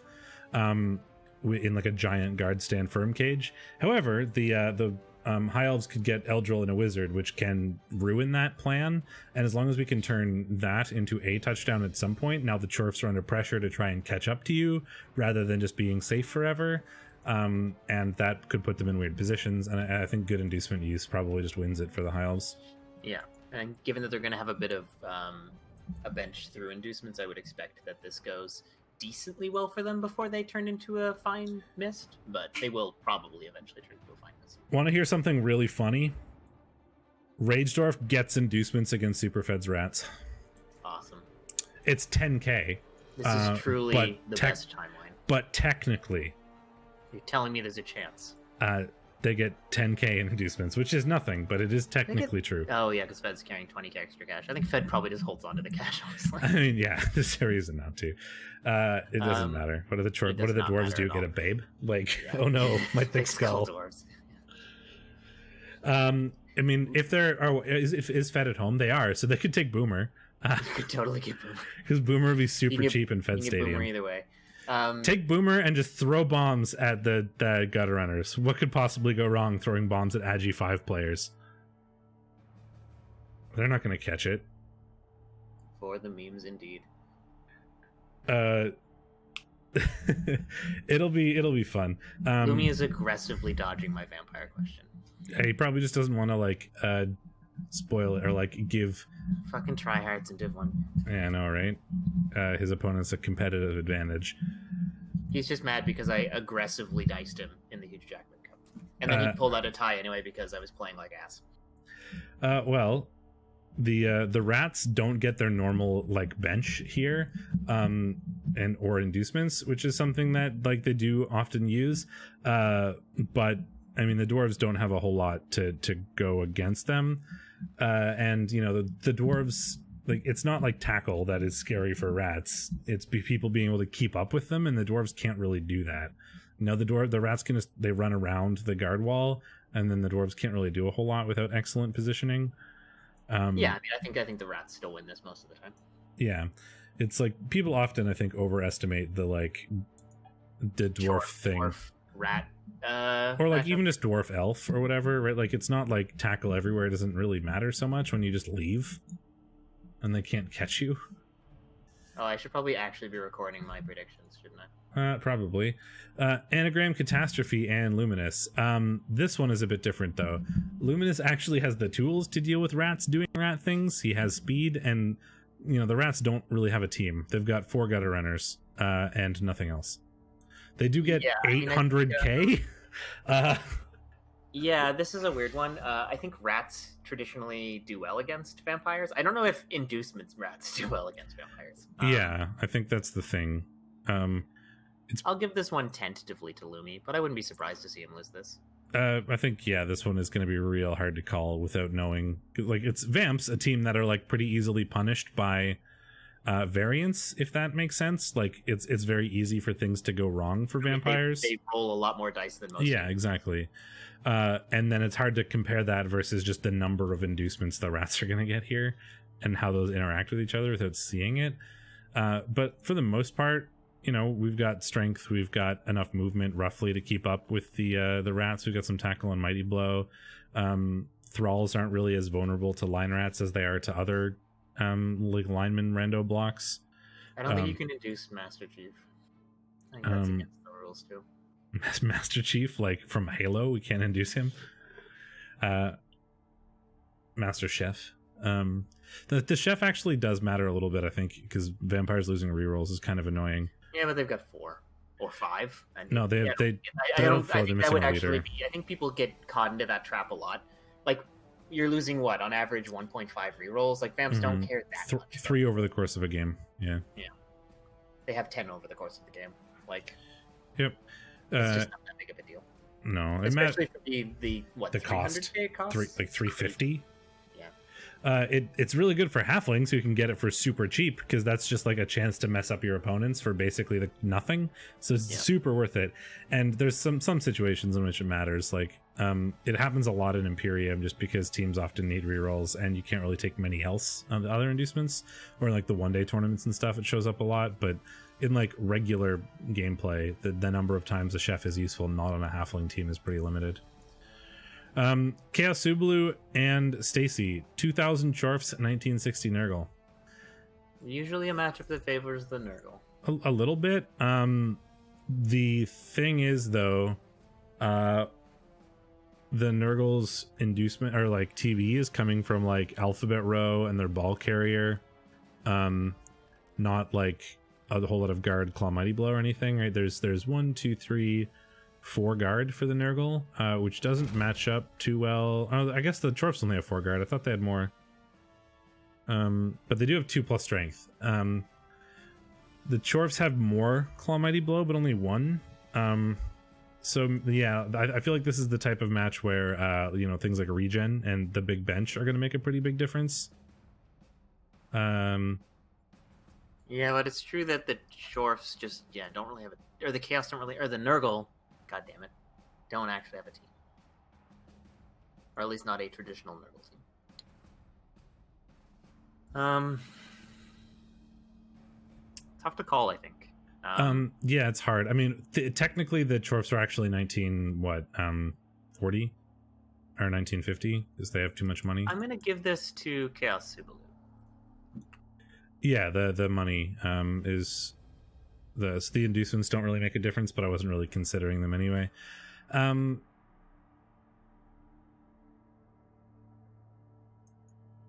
don't know. I guess I'll just pick different so that we have different ones. But I think I wouldn't hate this matchup as chaos, like as a Nurgle team. I don't think I'd like it, but I wouldn't hate it. So I think I'll that plus being opposite, I'll go with Stacy. Volcano and Cullen in Wrath of Nuffle, in what is a very important match for both coaches. Volcano to try to lock his playoff spot, Cullen to try to steal one, basically. Yeah, Volcano has purchased a new blocker, so he's back at full strength in terms of positionals. Cullen has a new warrior, who has played before but has no SPP. 0 bench for the Chorfs. And 1 for the Chaos. 1 for the Chaos. 1, 2, 3, 0. Slightly for Volcano. If Volcano wants to scum something, they could. 30K. But I don't think it'd be really worth it. You could scum a Babe. Wouldn't be the worst thing to do. Yeah, I'd consider scumming a Babe. 2, 3, 4, 5 guard for the Chaos. The Chorfs have 1, 2, 3, 4, 5, 6 guard. 2 of them are Hobgoblins, though. 3 Claw Mighty Blow piling on for the Chorfs. 3 Claw Mighty Blow for the Chaos. This is going to be quite a bashy matchup. I mean, whoever gets the removals first wins this, I think, is really what happens. It's hard to pick that ahead of time. So let's assume that goes averagely for both sides, and like, what are the differences there, right? The Bull Centaurs are something that the Chaos Dwarves have that the Chaos don't. The, like, you know, Strength 4 Blitz, like with all the horns, is something that the Chaos has. A little bit more Strength 4 from the Warriors too. Normally I'd kind of like cheat a bit and use the table and go with Mongooses loose here, but he also just lost to Locust, who does play like has a similar team to Cullen's, right? Like, it's two pretty removal heavy Chaos teams, but he did get kind of removed into the ground. That can't happen twice in a row, right? Never. It's never happened before in the history of Blood Bowl. I'll take the Chorfs. I don't know. I think Colin's picking up steam. I think it's going to be a tie, but I'll vote for Colin to keep things spicy in these final weeks. And then Locust and B-Dog, All-Stars of Chaos and the Bogue Bombers. 2090 Chaos, 1890 humans, so 200k on the nose. The humans do have their high movement catcher back, which I think matters a lot for this game.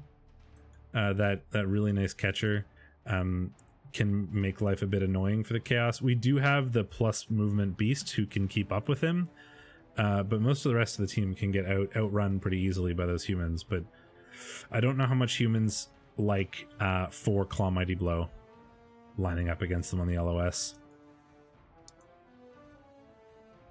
You know, humans aren't elves. You know, it's not exactly easy to dodge away from those hits, and if you do fail them, you're probably going to get fouled. In my experience of the huge Jackman Cup, human are in fact better than elves and never fail dodges. That's fair. I mean, I even saw a few ogre dodges. I was mad. The humans have 3 guard, which doesn't really match up to the Chaos strength and guard advantage. I mean, these Chaos are going to try to crush the humans into small, tiny human bits. Into smaller humans. Turn the humans into smaller humans.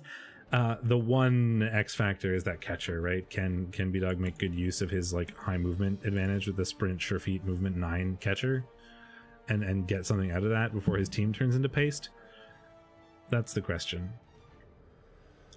I think yes, which is probably not what I thought I would have chosen at the start of this, but I think that as long as that catcher lives, I think B-Dog can probably win this, given the inducements in that catcher. What are the inducements? 200k. Wizard and a Babe. Plus, I mean, B-Dog still has a chance to win or to make playoffs if he wins, and Locust doesn't.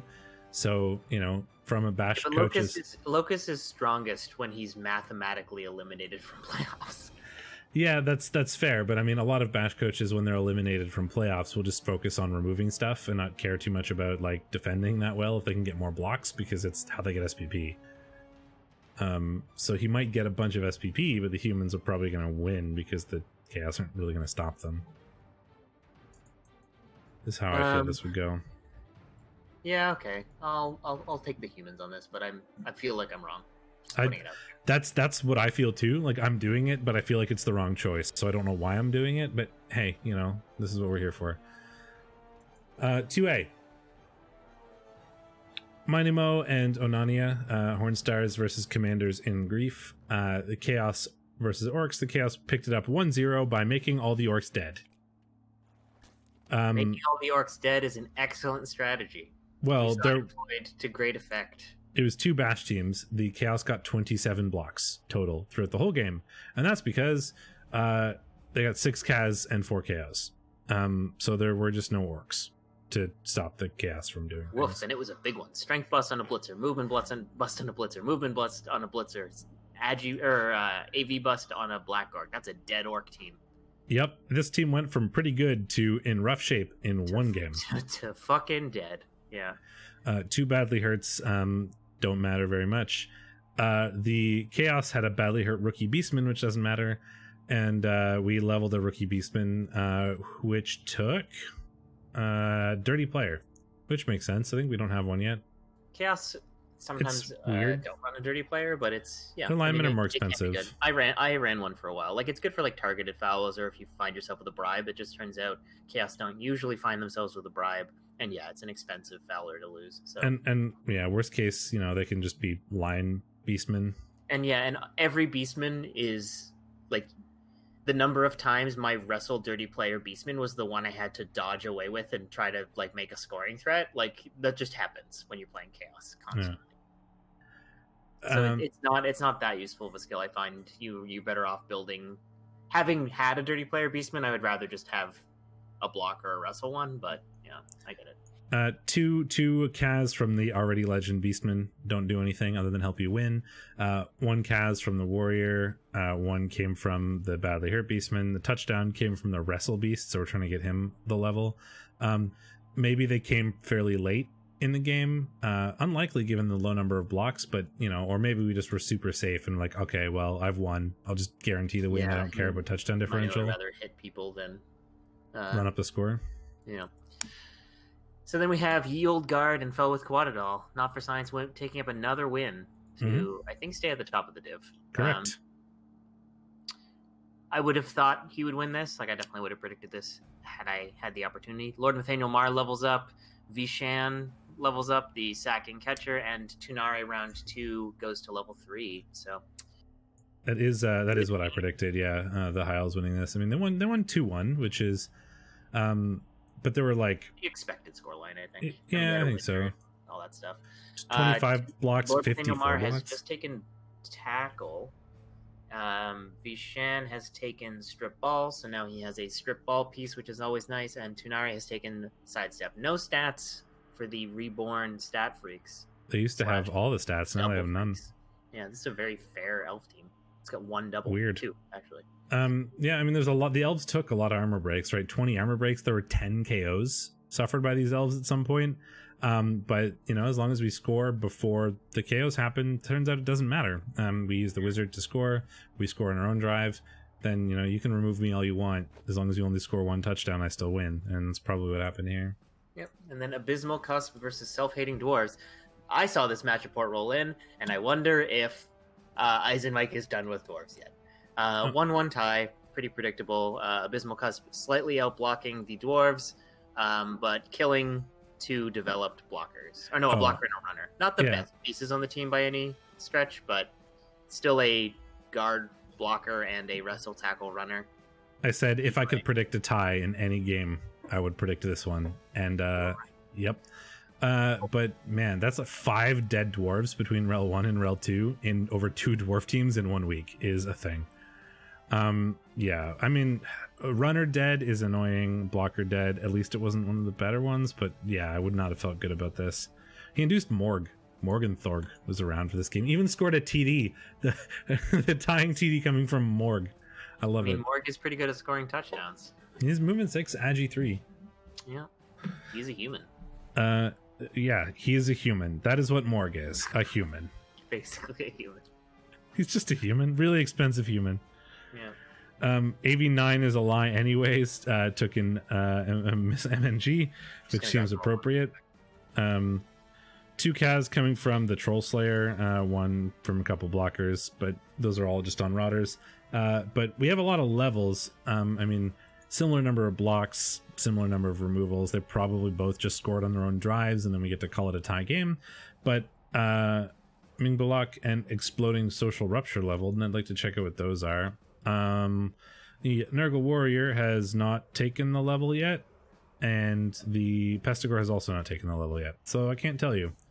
I mean, I would consider Tentacles on this warrior because I think it's fun. Strength Tentacles is great.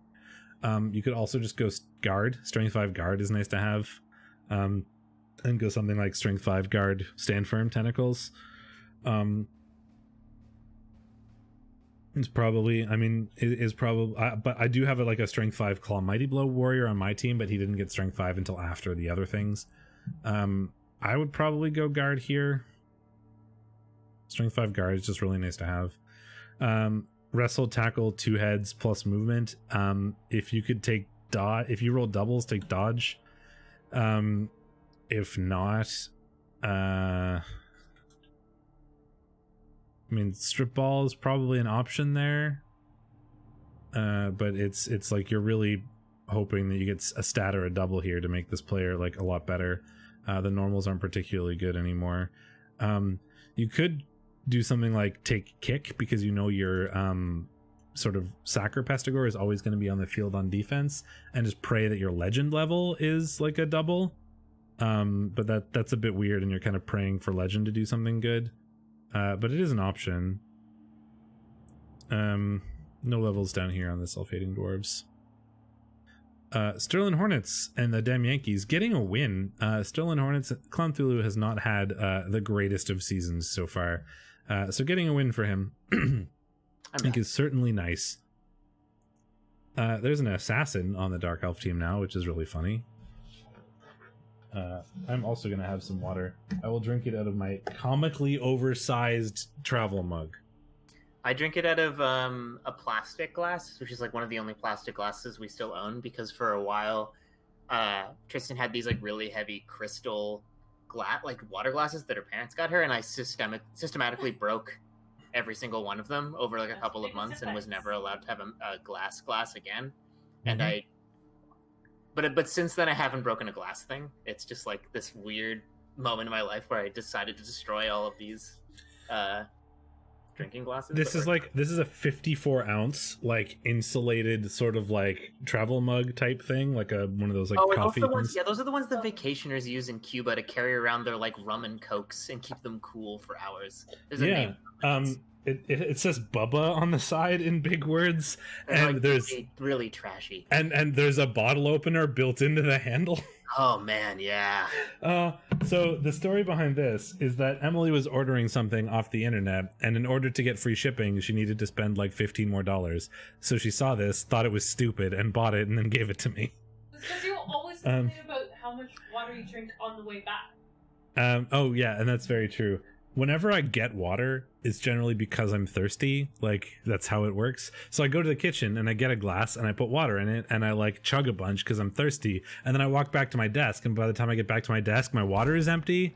I'm like, oh, damn. Like, and I do this all the time and complain about it all the time. And now I have 54 ounces of water that takes me like 2 days to drink in a mug. So that problem goes away. I do like that Clown Thulu ate an Agibust on his Killer Blitzer, so 1 Lord Nathaniel Marr died and 2 were created in his place. Yeah, that seems about right. I mean, one of them is a Pro Elf team instead of a Dark Elf team, but all in all, I'm down with this headcanon. He didn't die so much as, he performed mitosis. Is that the one? Is that cell division? Yes. It's been a long time since, 7th grade biology. I think so. Biology is the only science I didn't continue to study. Same. Mostly because I just couldn't fit all the science courses into my schedule. Yeah, you can't be in the school that Ben and I graduated from. We went to the same high school. You can't be a band, full science French kid, and you weren't a French kid, but no, it was the same. A French kid. So I had to drop biology. Anyway. I just never had it was like I wanted to take chemistry and physics and the math courses, and it's like, oh great, you've run out of courses. You just can't fit it in there. Like, okay. Yeah, and you were going into pure maths and I was going into engineering. So and even then I did I took extra courses. Like, you're allowed 1 free period in grade 11 and 2 free periods in grade 12, and I only took 1 free period at all in grade 12. So I took 2 extra courses that most people didn't need to or need to take anyway, and I still couldn't fit it in. I dropped band and went on the band trip anyway, because Miss Coates was like, yeah, whatever. I mean, that band trip was a giant excuse to just go on a trip, and we were all very aware of that. We went to Boston for a week, went to 1 high school, played 1 concert for about 2 hours, and we were in Boston for a week. Competition, and we came dead last, and then we of 4 teams. Yeah, it was completely an excuse to just go to Boston with a bunch of weird band kids. We went to went to the Blue Man Group, and a bunch of the kids took acid before they went in. Yeah, just tripped balls. I sat right next to them. It was so fun. Yeah, because the climax of the show involved them throwing tissue paper over the entire crowd, and these flipping out, tripping on acid. It's like this wave of tissue paper descends on them. Like we're buried under tissue paper. Yeah, it was a thing. That was fun. That was really good. It was a fun trip. It was utterly lacking in parental responsibility, but you know what? Whatever. Oh, yes, of course. It's a bunch of like grade 12 band kids that got shoved in a bus with a teacher that didn't give a shit and sent to a different country. Of course, weird stuff's gonna happen. Yeah, it's good. Anyway, yes, we leveled Illidar Tinurian for the Sterland Hornets, which has picked up dodge, which makes a lot of sense. Trunkhead was really winning the bash game here, but it didn't turn into... Well, I guess he didn't really win the removal game that hard, despite aggressively winning the armor break war. Which they're very same number of removals. Very similar numbers of removals, yeah, for sure. 3-3, 4-2. Bit unlucky there. Well, the other thing is that Uncle Sam got MNG'd, and that's a strength like blodge step piece is such a shame because he's 3 SPP from the next level too. Not that he needs more really, but it's important. But like, man, I would hate this Dark Elf team, right? Like 4 guard plus strength blodge step players is the most annoying thing in the universe to push around. Why do you say 4 guard? Okay, well, 2 of them are guard and 2 of them are plus strength. So like I'm summarizing. That's four way to summarize. 4 separate blitzers, all of which have blodge step, 2 of which have guard, and one of which has both of these things have strength. Is that better? Like, it would have taken me 30 seconds to explain that. The way you described when what I wanted to do is just say that they're very annoying players. Never heard. Fuck off. There are 4 blitzers. They're all really annoying to play against, especially as an elf team against an elf team. But are they as annoying as me? No. Excellent. Fragile and Limp and Cold Cuts. Dark Elves versus Agrain. And oh boy. Boy howdy. In what continues to be a theme, a team got deleted by Chorfs this week. Jesus. Oh man. Strength bust on the best piece too. 6 KOs and 8 Kaz suffered. That is the biggest Kaz number I've seen this week. Yeah, dead. Just decimating a team and still somehow tying Chorfs. Yep. Just Chorf things. Strength busted, almost legend, like stat freak blitzer, and the rest of them are all badly hurts. Chorfs took or MNGs. The Chorfs took badly hurts in return. Leveled up a rookie blocker who is going to take nothing interesting, I would imagine. It'll be guard, stand firm, mighty blow, or claw, depending what he rolls. Oh, look, guard. The the elves leveled a blitzer. It's the tackle blitzer, which now has leap, which is kind of fun. Yeah, and what did the rookie blocker roll? It was a good MVP guard there. Guard. He got guard, yeah. But yeah, the Chorfs just dismantled an elf team, and then was tied anyway. And we watched Tech 19 versus Net Monkey. So we'll skip that. And then we have Here We Fall versus... that'll do it. Yeah, Agrain saying a blitz, right? Like, there you go. That could very easily be the tie, even when that happens. Yeah, I mean, even when you're winning super hard, Chorfs are always just one bad thing from losing or tying. Like, yeah, they're often a fragile thing, even when they're dicing people into the ground. And any slow team really just can be taken advantage of really hard, right? Dwarves, Nurgle, Chorfs. Anything to kind of constantly go right, and they tend to build for reliability in that sense, even if it's reliability in the removal game. But all it is a couple of like bad streaks, and then you're the convo is basically us going, "Dear God, you utterly removed a Dark Elf team from existence," and then tied. But you know that's not terribly surprising given that Chorfs happen. Or like Chorfs are Chorfs.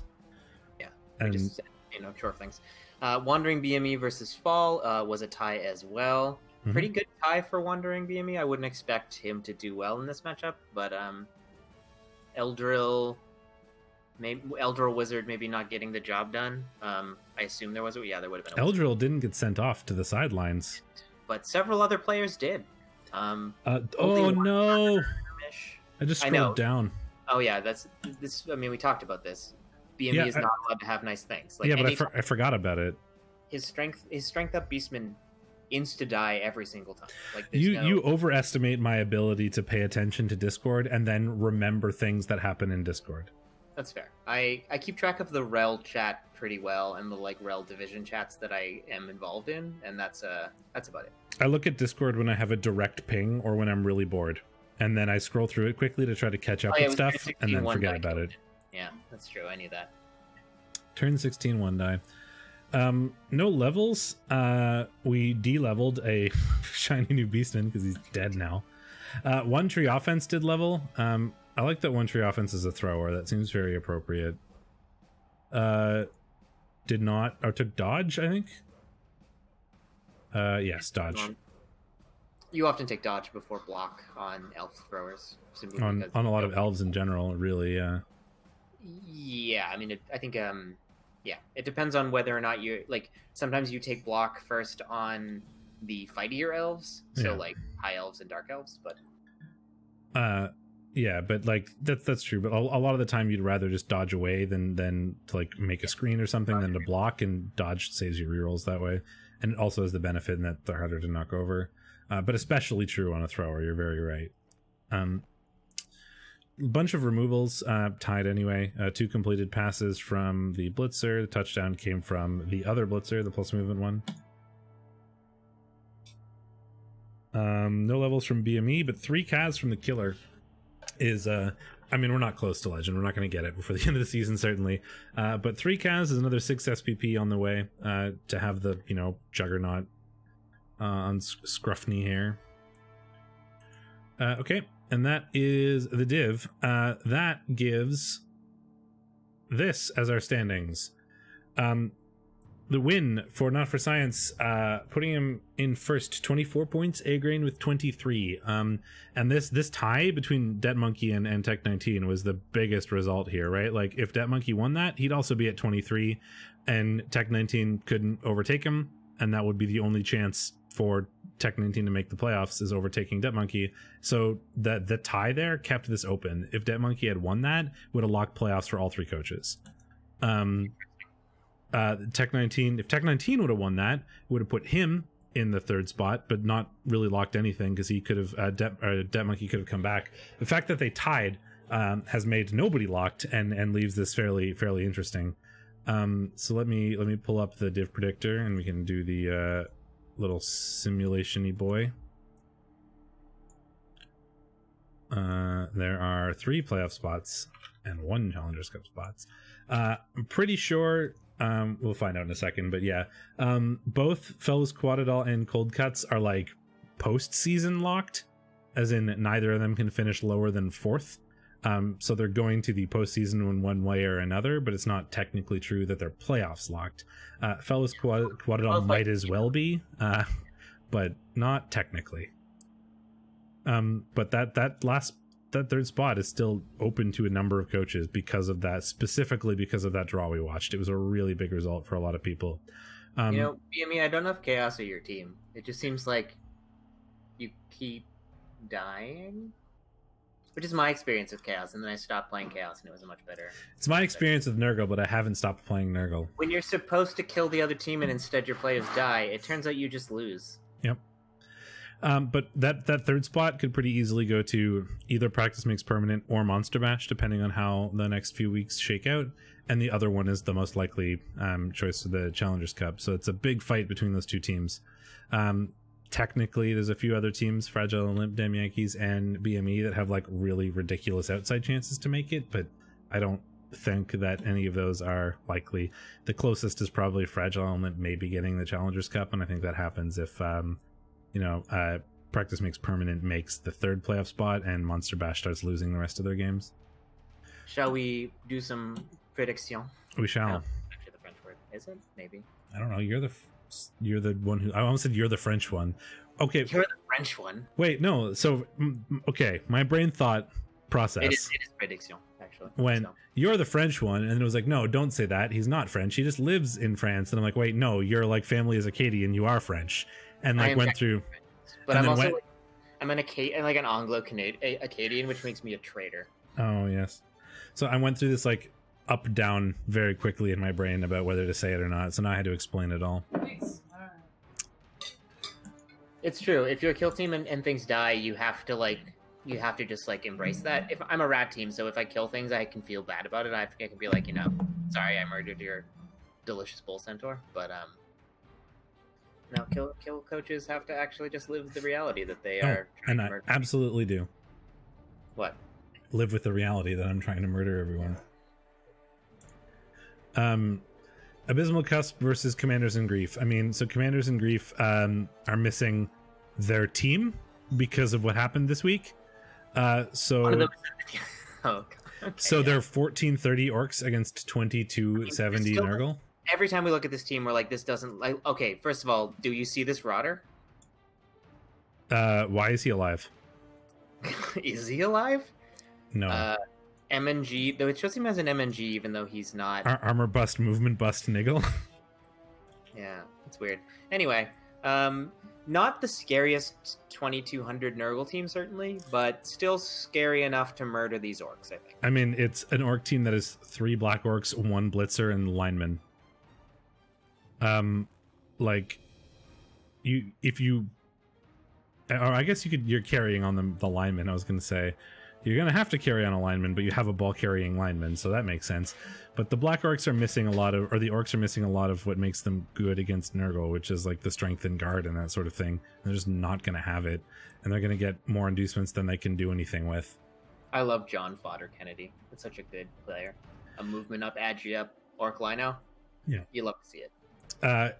Just make my own better ball carrier.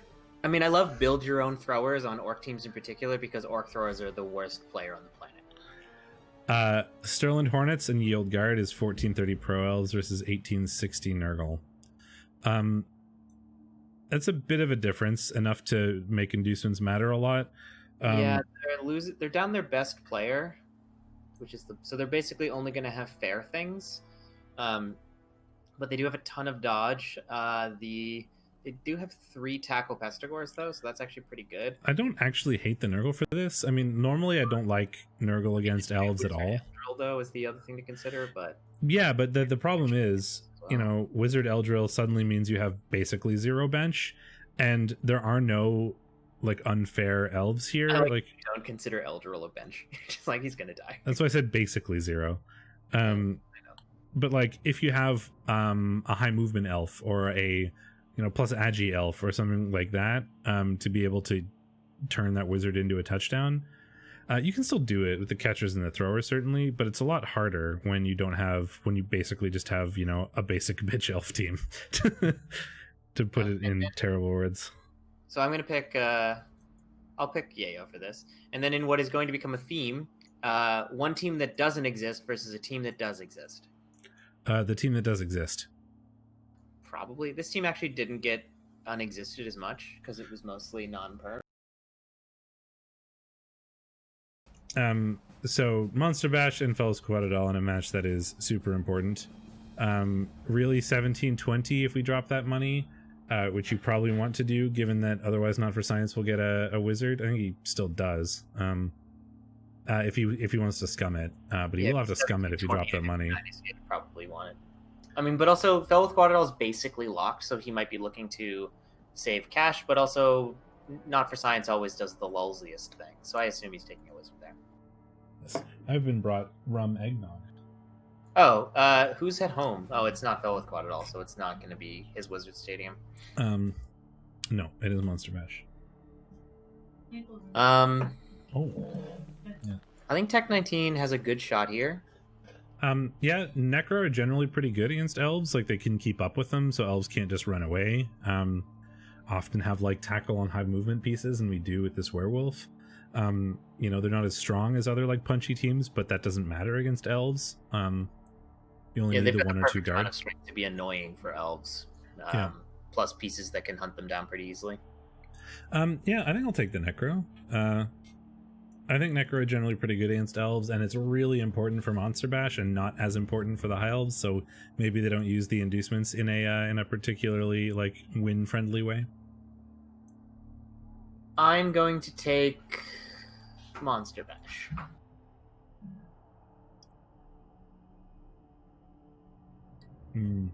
That's really nice. And is eggnog with, like, cinnamon and maple rum cream? Which is delicious, but also very creamy because it is both cream and eggnog. If you are not a fan of dairy, do not drink this. Here We Fall and the Self-Hating Dwarves. Interesting.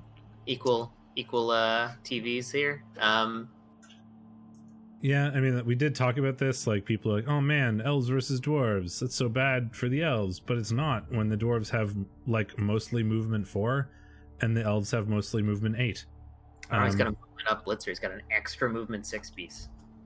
Yeah, but we've got a movement up blitzer and a movement up catcher. So there's an extra movement 8 and an additional movement 9. No, that's true. With no inducements, though... That is true. I mean, the elves are basically going to never take the ball from the dwarves. Well, barring some shenanigans, but... Yeah, shenaniganry. But the dwarves are basically the same. Like, they're not going to be able to stop those elves.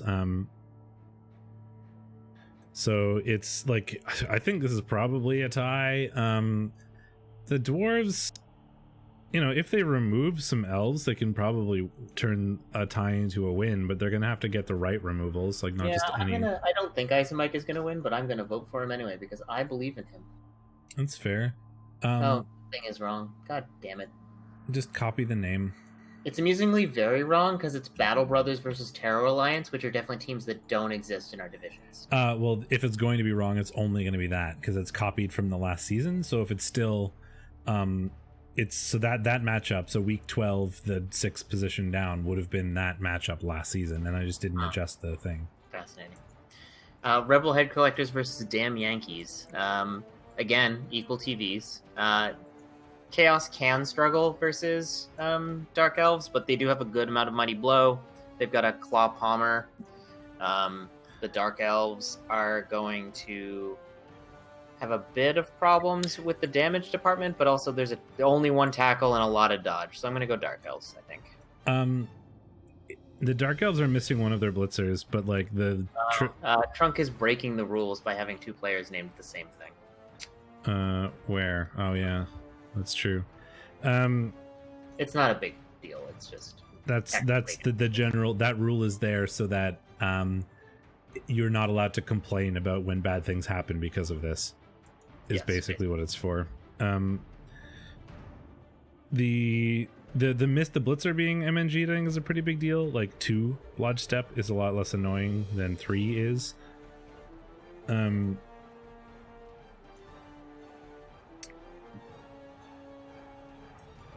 being pinged. Oh.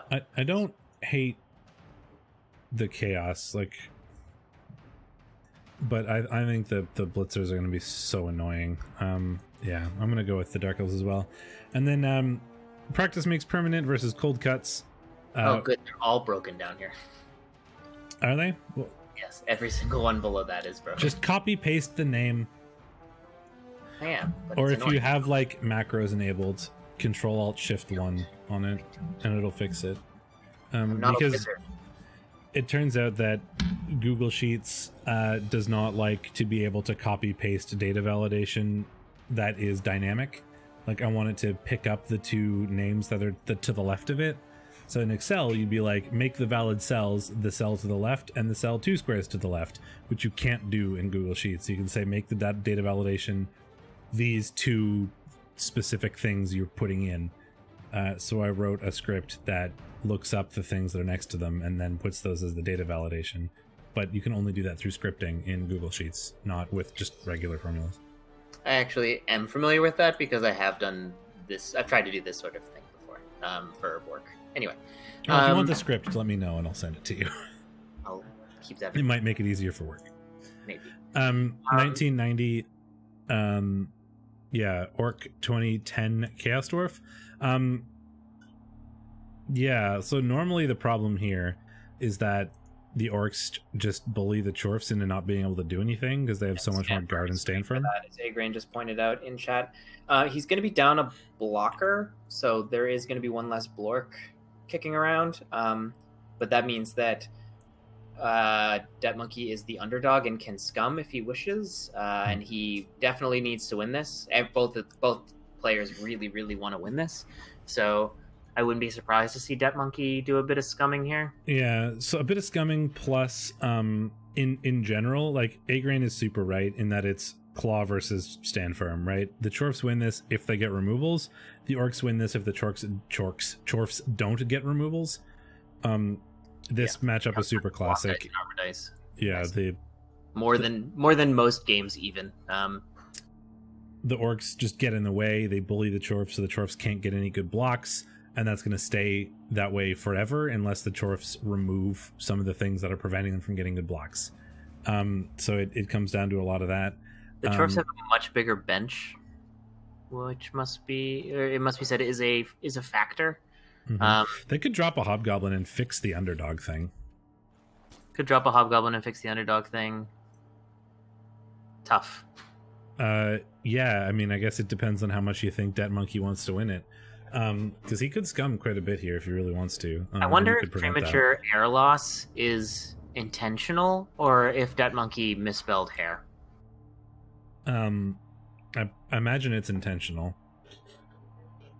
Because all of them are like... I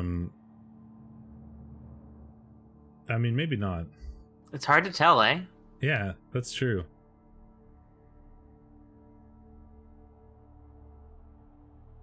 Like, is he implying you prematurely kill your child?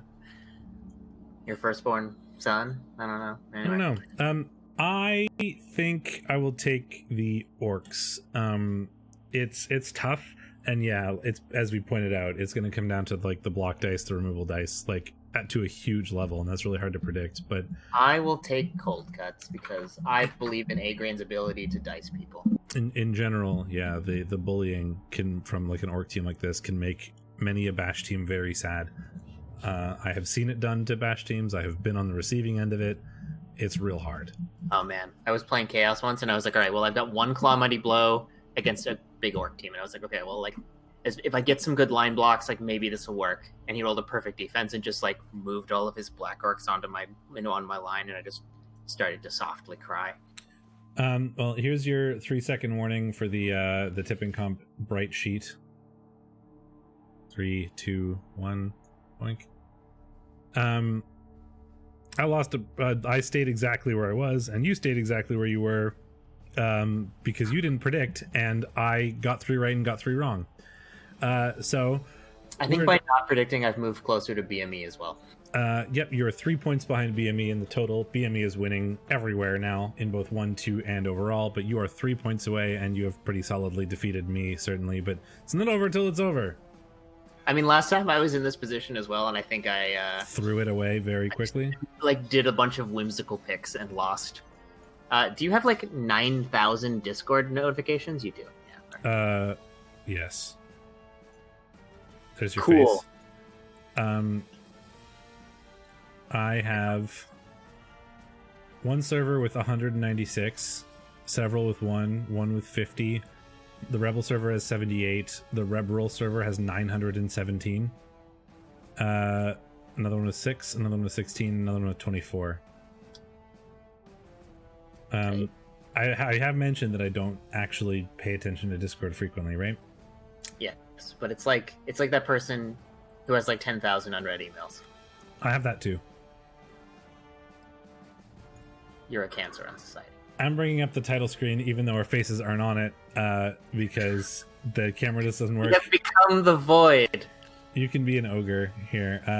Can I copy this? If I like Control C, can I like Control V it somewhere? Does that work? I liked being the void better. My void seeking was finally successful. I found it and became it. And my mom said my alcoholism would never get me anywhere. There we go. Perfect.